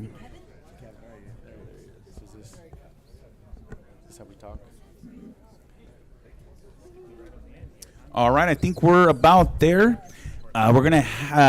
Does everyone like the lighting? We're gonna put change the light a little bit, be a little brighter. But I think we're there. Is that a little better? You see how I just said it and it just turned on? Pretty amazing. All righty. Well, everyone, welcome to our panel discussion. This is going to be a nice fusion, a discussion. We have a lot of leaders here from different sectors, different representations, titles, experience, and we want to do a nice fusion cuisine here this morning to get different expertise. And what the panel is called here, Building a Resilient Economy, the intersection of health, workforce, and business success. So we're going to have a nice chat here with all of our professionals, panelists. But before we do, I'd like each one to introduce themselves so you're aware who's up here today. We'll start off with Franklin. Well, hello. Good morning, everyone. My name is Franklin Rivera. I am a Community and Business Development Manager with JP Morgan Chase Bank. Got over 20 years in the financial services industry, and my job is to empower families to build generational wealth through financial health education and resources. Does this work? Oh, it does. Good morning, everyone. I'm Jason Tang. I'm a development manager with Riverside County Workforce Development, and I'm over the business, services, and community career team. And what we do is we try to work with the businesses and the community career and the individuals who need jobs, and then match them together and use our programs and services and resources to make that a successful match.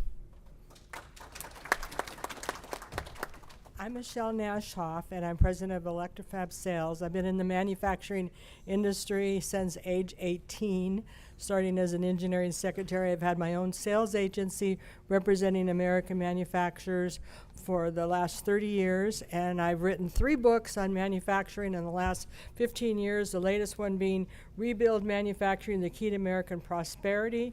I blog, I write about 2 articles a month, and I have over 300 articles on my website, savingusmanufacturing.com. Good morning, Jennifer O'Farrell, the CEO of the Healthy Valley Foundation. We are here to connect, convene, and resource the Valley, looking at how we look at our health and well-being and how do we elevate that together. Proud mom. Have been in the nonprofit sector for 25 years and looking forward to how we can make our city not only economically healthy, but healthy as so all of us thrive. Thank you. Good morning. My name is Kevin Saunders, real estate professional. Shout out to SRCAR here in the building. And the executive director at the Hemet San Jacinto Valley Chamber of Commerce, where we advocate and promote our local businesses, entrepreneurs, and individuals.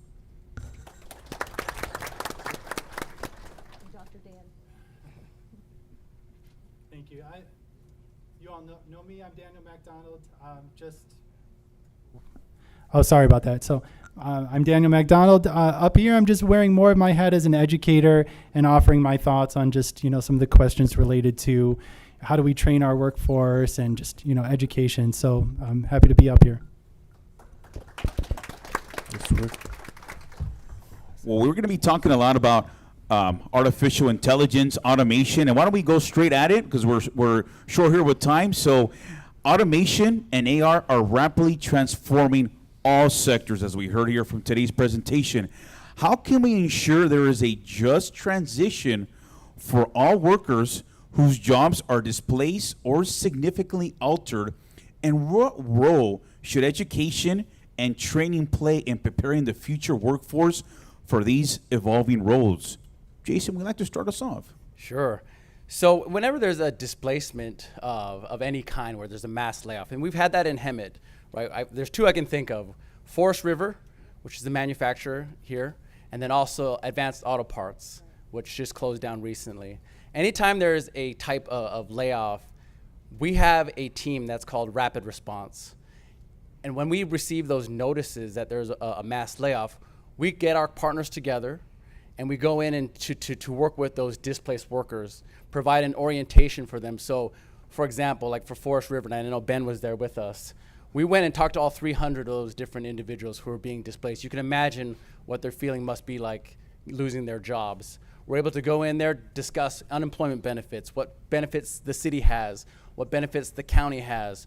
When those individuals come to those orientations and when they're part of these layoffs, they are automatically eligible for our programs and services, whether they want to be upskilled from the skills that they've had at that job, or whether they want to go into a new job with our help, and we can help reimburse the wages of to that employer for hiring that person and training that individual on the job.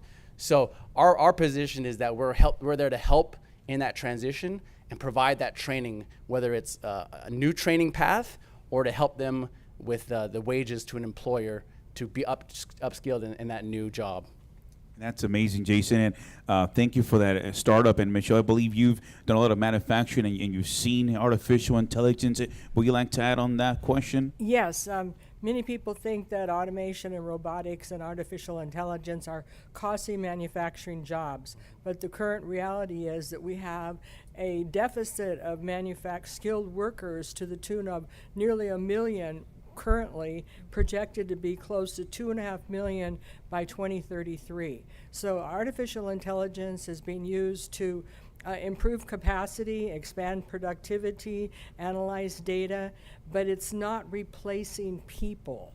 We have to have those hands-on workers with the manufacturing skills. I've written a lot about workforce development over the years, and the community colleges around the country are taking the lead in providing the kind of certificate training needed for manufacturing jobs, and we need more of that, especially here in Riverside County, as there's only 2 community colleges that have those programs. Thank you for that. Any other panelists like to follow up on that question? All right. Moving on here, and I think this is going to be a juicy one for all of us here. How can we address the growing skills gaps, particularly in areas like cybersecurity, data analytics, and advanced manufacturing, while also integrating financial literacy into training and apprenticeship programs to support long-term economic stability? Jennifer, would you like to start us off with that one? Oh, I'm on this one? All right, I got this. How do we address the skills gap? Is that what we're on? Oh, good, the skills gap, yeah. I took this as a different question. Yeah. So the skills gap. So thinking about health. So when we talk about health at the Healthy Valley Foundation, I think wanting to kind of cover health that impacts our economy, that impacts our businesses, we can think of as chronic, our employees and ourselves having chronic health, having colds. But when we think about health as an overall word, we're also looking at emotional and mental well-being. How are our employees showing up? And so I think I want to add a few quick data points of how it's tied to health, has tied to our employees and tied to our workforce. So when we think about the impact to health, to our workforce, $226 billion annually in the U.S. is an absentee cost. That's almost $1,700 per employee due to chronic health and needs. So when we think about health being tied into our workforce, it is a streamlined impact of the health of ourselves and our employees and how we operate and how we function. So when we think about skills gaps, how are we looking at what are the things that we can train for? So I always think about kind of two folds within the nonprofit sector. What are the things that I can't train for? What are the things that we can train for? And so really looking at what are the skill sets that are needed, a baseline of individual experiences, but we really look at from the lens of Healthy Valley, what is the character? Because we can't train to character. We can't coach to character. What is the ways in which that we can also train to work ethics? We can't always train to that. So what are the building blocks in which we can assess in the skills gaps? And then how can we streamline the skills-based training? And so one of the things that we're kind of building out is how can we record our standard operating procedures of a basic needs that we need for every employee to be able to have that's turn and repeat. So when I'm thinking about what Dr. Daniel said in regards to managers and supervisors, the impact to them, how can we reduce the impact to our managers on training, onboarding, and bringing up the skills by creating some of the technology of having videos record, translate, and be able to produce for our new employees coming in. Here are our standards, here's how we operate, and here's how we can move forward. I've got more thoughts, but I'm sure the panel has. No, that was a great start for that question.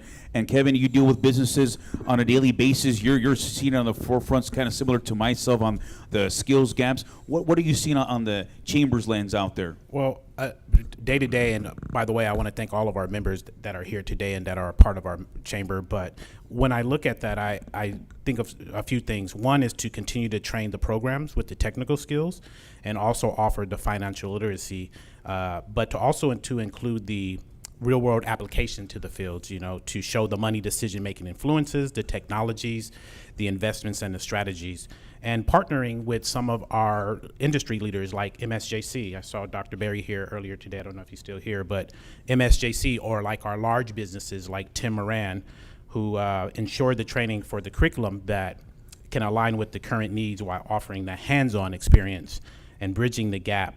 And also adding that financial literacy to the training will help individuals understand things like the budgeting, the return on investment, which are, we know, critical to the emerging technologies, and ultimately having those collaborations between the educational institutions, the government, and the private enterprises to help ensure a steady pipeline with the skilled professionals. Thank you for that, and thank you, Kevin. And Franklin, I mean, we talk about financial literacy. That's really your neck of the woods, and where Professor was talking about the individuals trying to purchase homes, interest rates being a little stubborn. What are you seeing out in the Chase field in your realm? Yeah, no, I think that a lot of it has to do with the fact that historically we haven't had financial health education, right? That topic hasn't really been available, and as we're starting to really unravel that and increase the awareness, a lot of people are scared, right? Because we haven't had that education even coming from our upbringing. So being able to immerse yourself in understanding truly what it is to change your behaviors or create a behavior that leads to successful savings goals or home ownership. And I think somebody had asked earlier, right, like what advice do you have for the young adults, right? It's really all about having a behavior to always have a goal and really sticking to that goal, having that discipline. I think we're in an environment now where we're constantly trying to keep up with trends and being able to, how that impacts economic growth. So being able to understand how to stay the course is important. And a lot of businesses are now offering financial health education to their employees. A lot of schools are starting to really immerse themselves in that space as well. And so we're here to help with that. And I do see you doing a lot of workshops and presentations, frankly, here in the city of Hemet does not go unnoticed. So thank you for providing that to our constituents. And I want to offer the opportunity for Professor. I know out at the college, I believe the governor wanted to establish 500,000 apprenticeships by 2028. You mentioned cybersecurity. You can, AI. You can see your students from a mile away if they're using it. What's going on out there in your neck of the woods in regards to Cal State San Bernardino? What's happening there with AI? Thank you, Ben. It really has just changed so much. We had the pandemic and then AI. So much has changed. But one thing that I just want to remind people about, I teach at CSUSB. It's a university, and people think, oh, well, you take the college classes there, right? And one of the criticisms these days is just, oh, well, you don't need these classes anymore. You should just be getting out and getting in the workforce. But a lot of work that students do at CSUSB is not just taking classes. They do research, right? So we have research programs. We have an Office of Student Research where students can get research support. And as a researcher, as a PhD, that's where I use AI. AI has complemented my abilities. Michelle talked a little bit about this, right? It's expanded my capacity. It hasn't limited me, right? But it's because I know how to use it, right? And it's because I know how to do the research. So when students come to a school like CSUSB, it's not just about the classes they take, right? It's about the research that they're doing and the opportunities that that research has. It's really great that the community colleges are putting together these programs, but the universities are where the PhDs are, right? So, you know, community colleges, you have a lot of adjunct professors. Not a lot of them have PhDs. Some of them do, of course, but their students' exposure to PhDs and the research process and research skills happens at places like CSUSB. And that's where we can empower students to not be replaced by AI, but to learn how to work with it and expand their potential. Thank you for that, Professor. Any other panelists like to answer that question? Yes, a little bit more about that. There's California's had a strong apprenticeship program now for the last 10 years, and not enough companies are taking advantage of it. If you are a small company, it's difficult to think that you could have an apprenticeship program, but you can establish consortiums. I've written about one that there were 10 manufacturers that created an apprenticeship program where right at high school level, juniors and seniors could go to school part-time and be apprenticeships part-time. And by the time they graduated from high school, they actually had a certificate in particular manufacturing skills like welding. So those are and the other thing is manufacturers can get a lot of training, help and grants from the California Employment Training Panel, and it's used extensively for getting training in what's called Lean Six Sigma for manufacturers to help them become more competitive and and improve their quality and performance. So you can get a lot of lean training is also provided through the California Manufacturing Extension Partnership. Each state has one. Ours is the California Manufacturing Technology Consulting that's headquartered in Torrance. Go ahead, Jason, please. Yeah, I can't be the only panelist that doesn't mention No, something go about ahead. Yes, skills please. gap. So, when you look at skills gap when it comes to workforce, that's when the ability of the employee doesn't match the expectation of the employer. Well, I'm going to take a little different angle on it and look at the employer side. What barriers are we putting as employers in front of that ability? Are our job descriptions not describing what our jobs actually need? Right? Or are we putting things ahead of the skills that we need? Are we requiring degrees when we maybe don't need degrees for that position to do? Are we requiring X amount of years of experience when maybe that doesn't? I know for the County of Riverside, we're leading an initiative to focus more on skills-based hiring. And I think a good example of it, and love him or hate him, Elon Musk once put out for a software engineer on Twitter. And he said, hey, if you want to be a software engineer with us, send us your code. We don't care what degree you have. We don't care what big name company you work for. Just send us your best code. And I think that's a great example of skills-based hiring and hiring for the skill that you actually need. So when you're an employer, look at your job descriptions. What are you actually requiring, and are you missing the boat for who you're trying to attract? That's a great answer, Jason, on that one, because at the end of the day, I have heard resumes are kind of phasing out. They're focusing more on the skills needed as education rises in regards to pricing, focusing more on the skills and the hard skills. And for those employers that are still here on the room here, the Workforce Development Branch is a great resource. And I mean that. For your employers that are looking to upgrade or upskill your employees, this is a great resource. It's at no cost. Your business taxes already paid into them. So there isn't going to be a hidden fee at the end of the year. It's literally at no cost services. And Michelle, you mentioned ETP. That's another great program, the Training Planning Panel. You want to upgrade your employee skills, raise wages, wage morale. All around, it's a nice little circle, and so it works out well. So great points on that. Moving on here to the other question is, how has the pandemic or other recent disruptions highlighted the interconnectedness of health, workforce, and business success, and what long-lasting impacts do you foresee? Jennifer, why don't you get us started with that question? I think it's, at least from my lens, it's fair to see that it illuminated the fact that workforce stability, our health and well-being, our business success, and our economic impacts are all tied together. So there was a linkage of it. So when we think about, again, we have research now, and probably Cal State San Bernardino has a lot of great research that's coming out, the fact that our employees and ourselves as an employee of entities, our mental health and our well-being health, our physical health directly impacts our productivity, our retention to the agency, and economic performance. So when we think about like skills gap, I'm also thinking about the culture of our offices and our companies. How are we creating a culture that's investing in our employees and then is allowing them to be at their best and meeting them at their currency? When I think currency is what it makes them tick, what are the things that happen? But I just want to kind of leave us with, think about if we all work 45 years, which is the average kind of time of many work, that's 90,000 hours in a company entity or multiple entities. And so when we think about our health and our health of where we're all at and our health of our employees, they are so intersectionally connected that we also have to think about not only the skills that our employees are coming in, but what's the culture of our agency that can have the most productivity for the health and well-being of our clients because our employees, because when they are healthy, they shine. And we see it, and I'm sure there's hundreds and hundreds of stories in this room of when people are at their best, so is our company. And so I think that is really a tipping point of what we need to consider moving forward, is what is our health and well-being policies for our agencies. Again, and Professor, on the college world, we all know it went via Zoom, that things change, even coming back. It feels different. What are you seeing out in the college? Are students, have they came back different? Is it the same? What's kind of happened since the pandemic? And we were all sheltered in place for quite some time. So what have you seen on your world?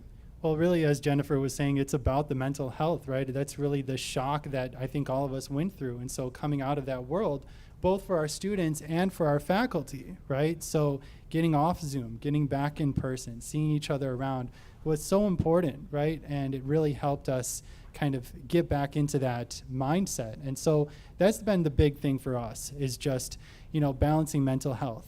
We still have in-person classes, but we offer more hybrid options now. So students just come in once a week because they might have other things going on, or they just, it's proved to be a more healthy balance, right? In the work from home literature, in-person is great, totally online, fully remote is not good at all, but hybrid plus a little bit of online, right? So in-person plus a little bit of online is a good balance, and it strikes a good balance for workers in terms of productivity, but also reminding them that there's a work-life balance here, right? Has been very important. So that's what we've dealt with. It's definitely fundamentally changed the landscape, and it's just a matter of how long are we gonna kind of keep working, and what else can we do to help our students.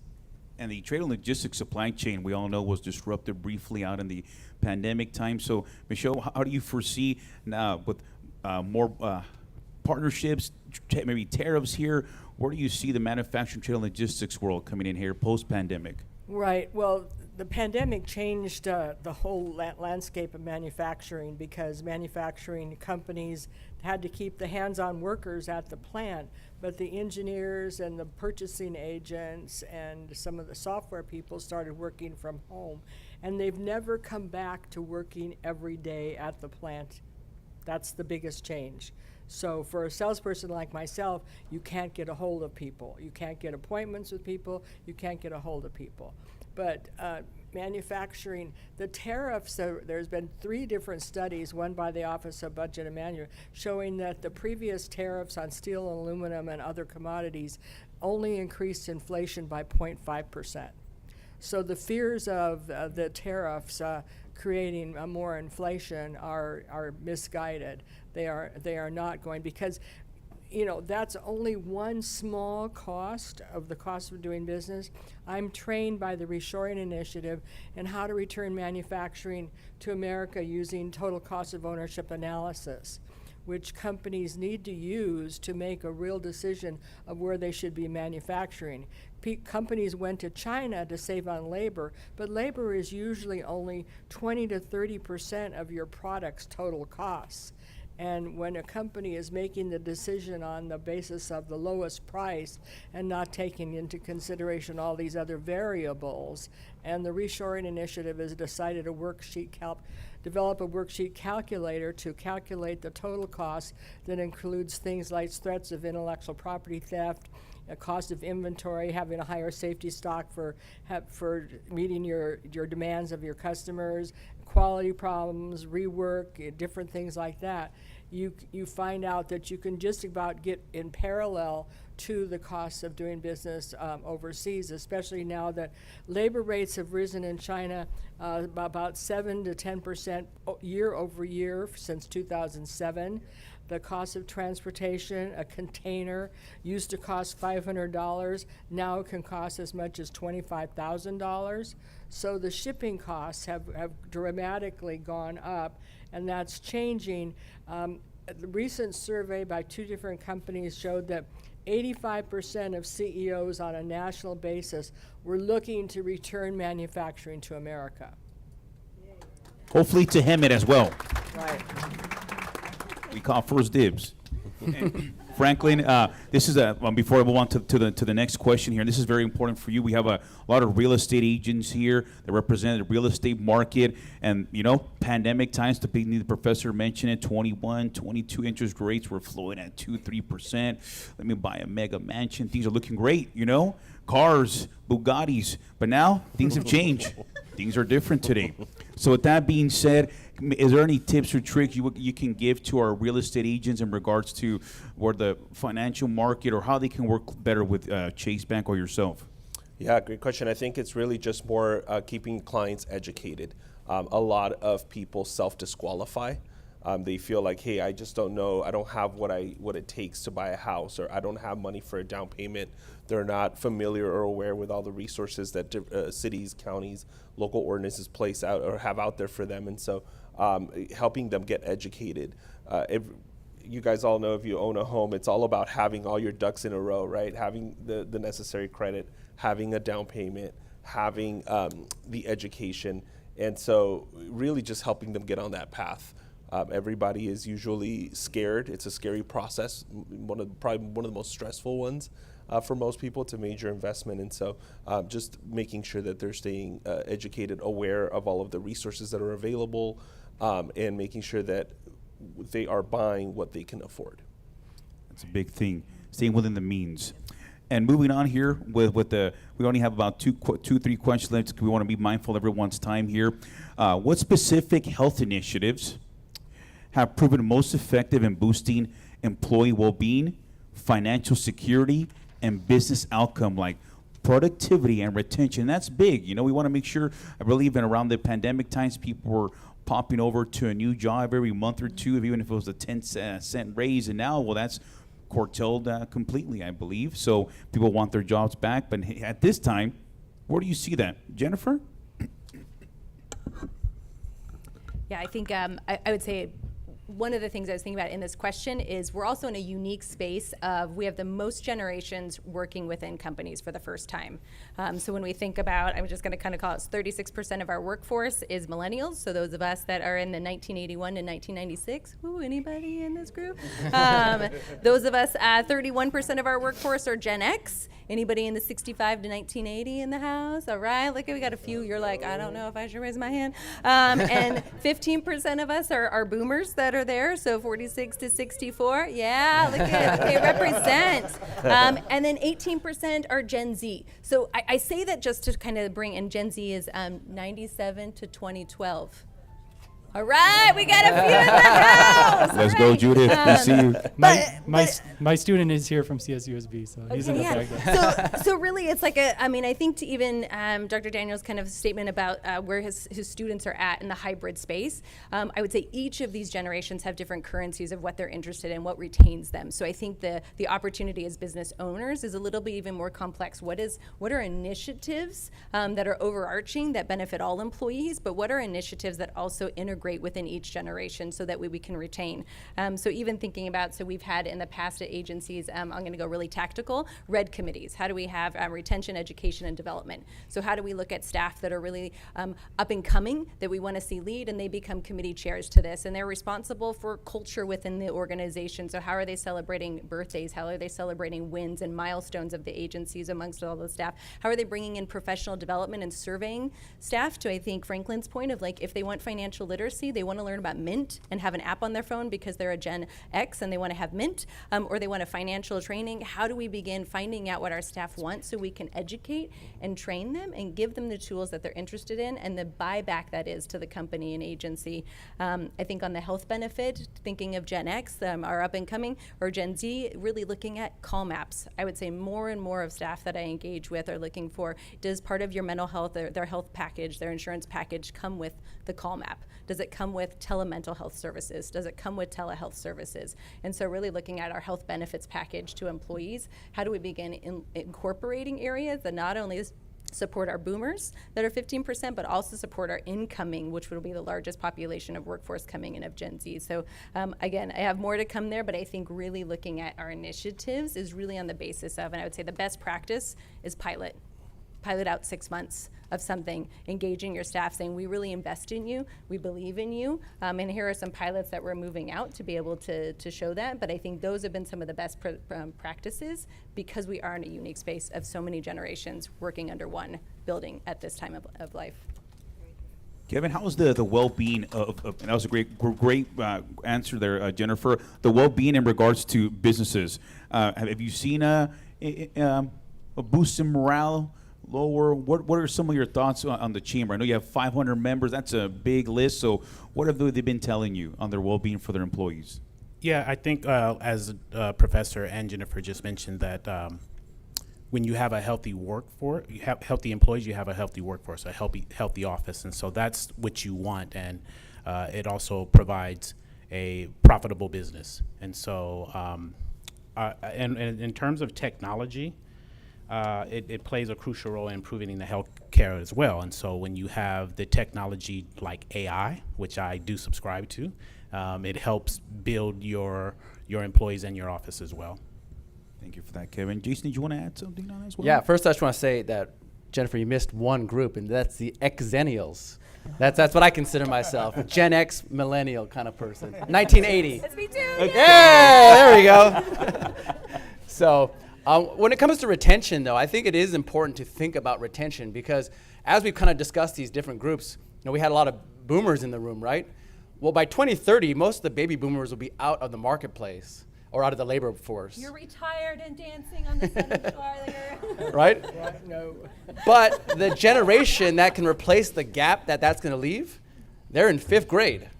So they're going to, when you're all retired, they're going to be in 10th grade and not ready for the workforce yet. So we're going to have a little bit of a gap. So we're going to need to embrace technology.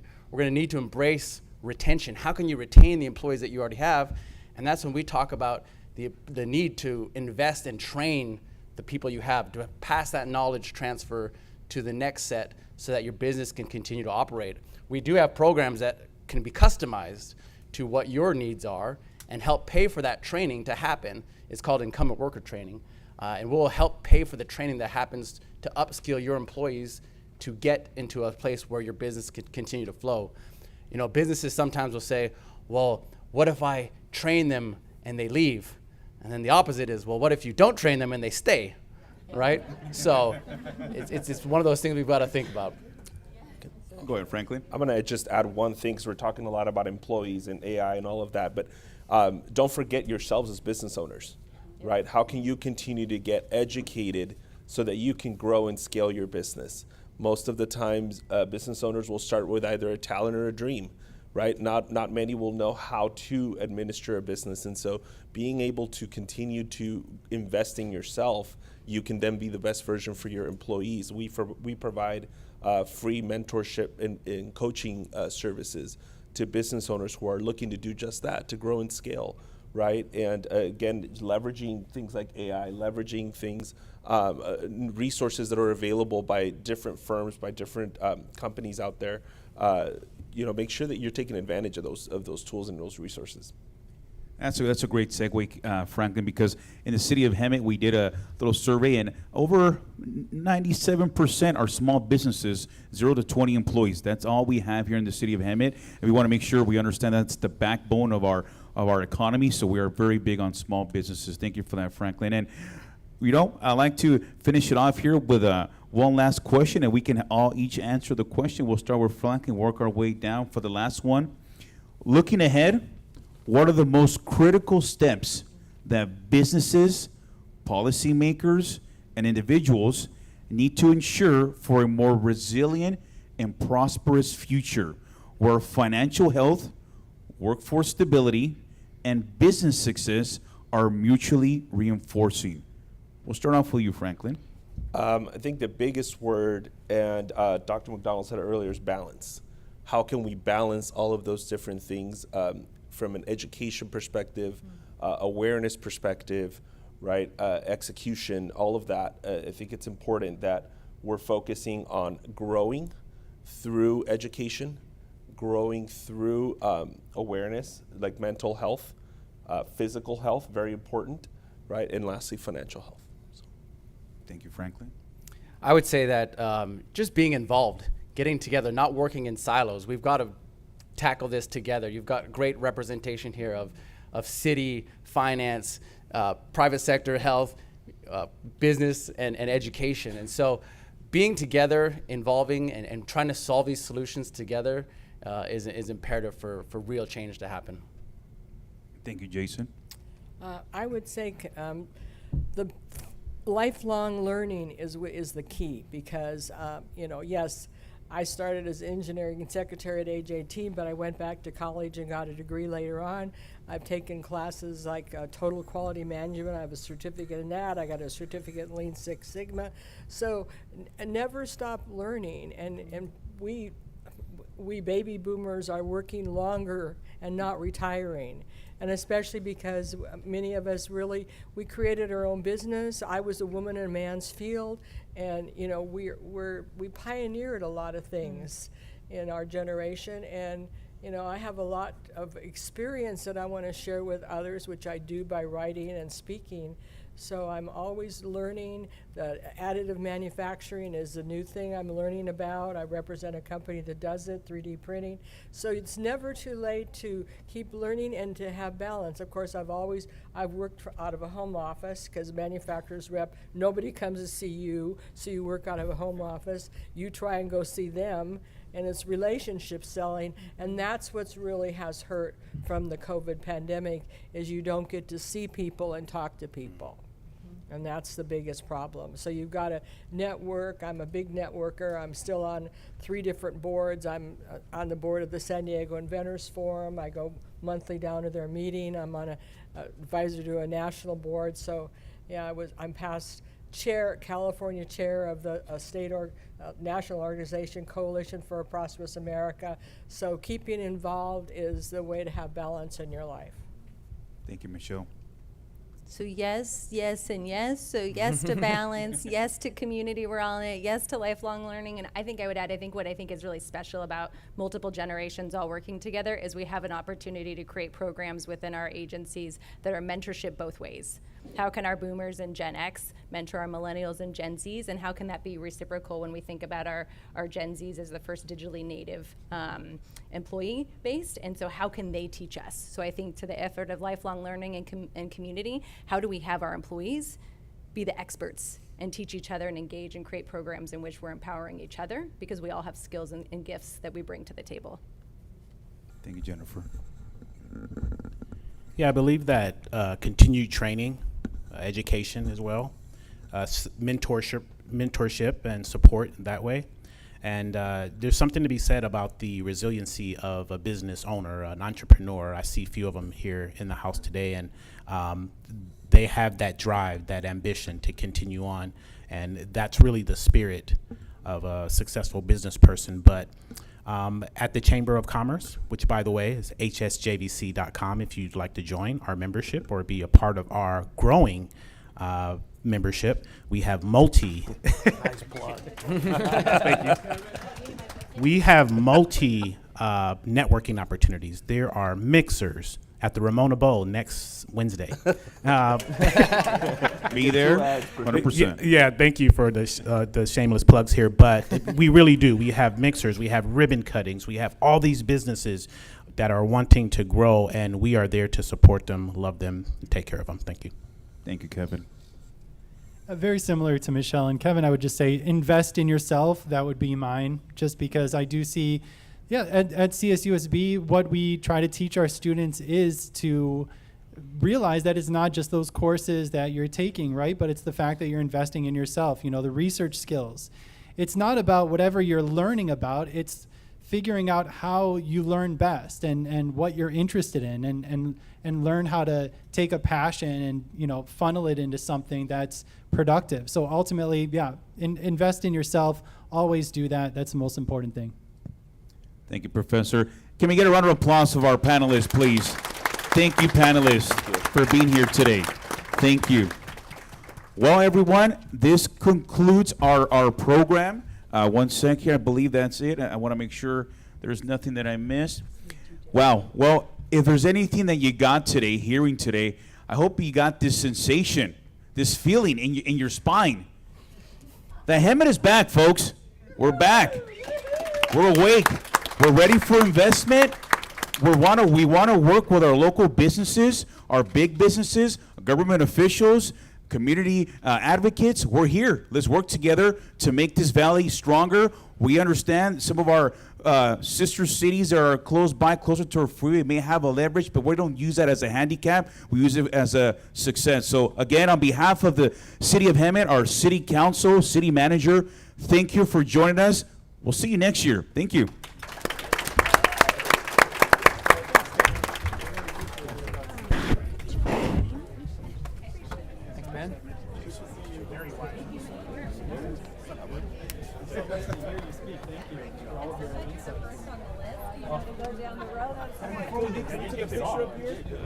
I get one of us. Oh yeah, Judith. Oh yeah, I don't have it on me, but you can find me online. We're connected on LinkedIn. But thank you so much. Panelists, you come in here. Michelle, you gotta leave it inside my class.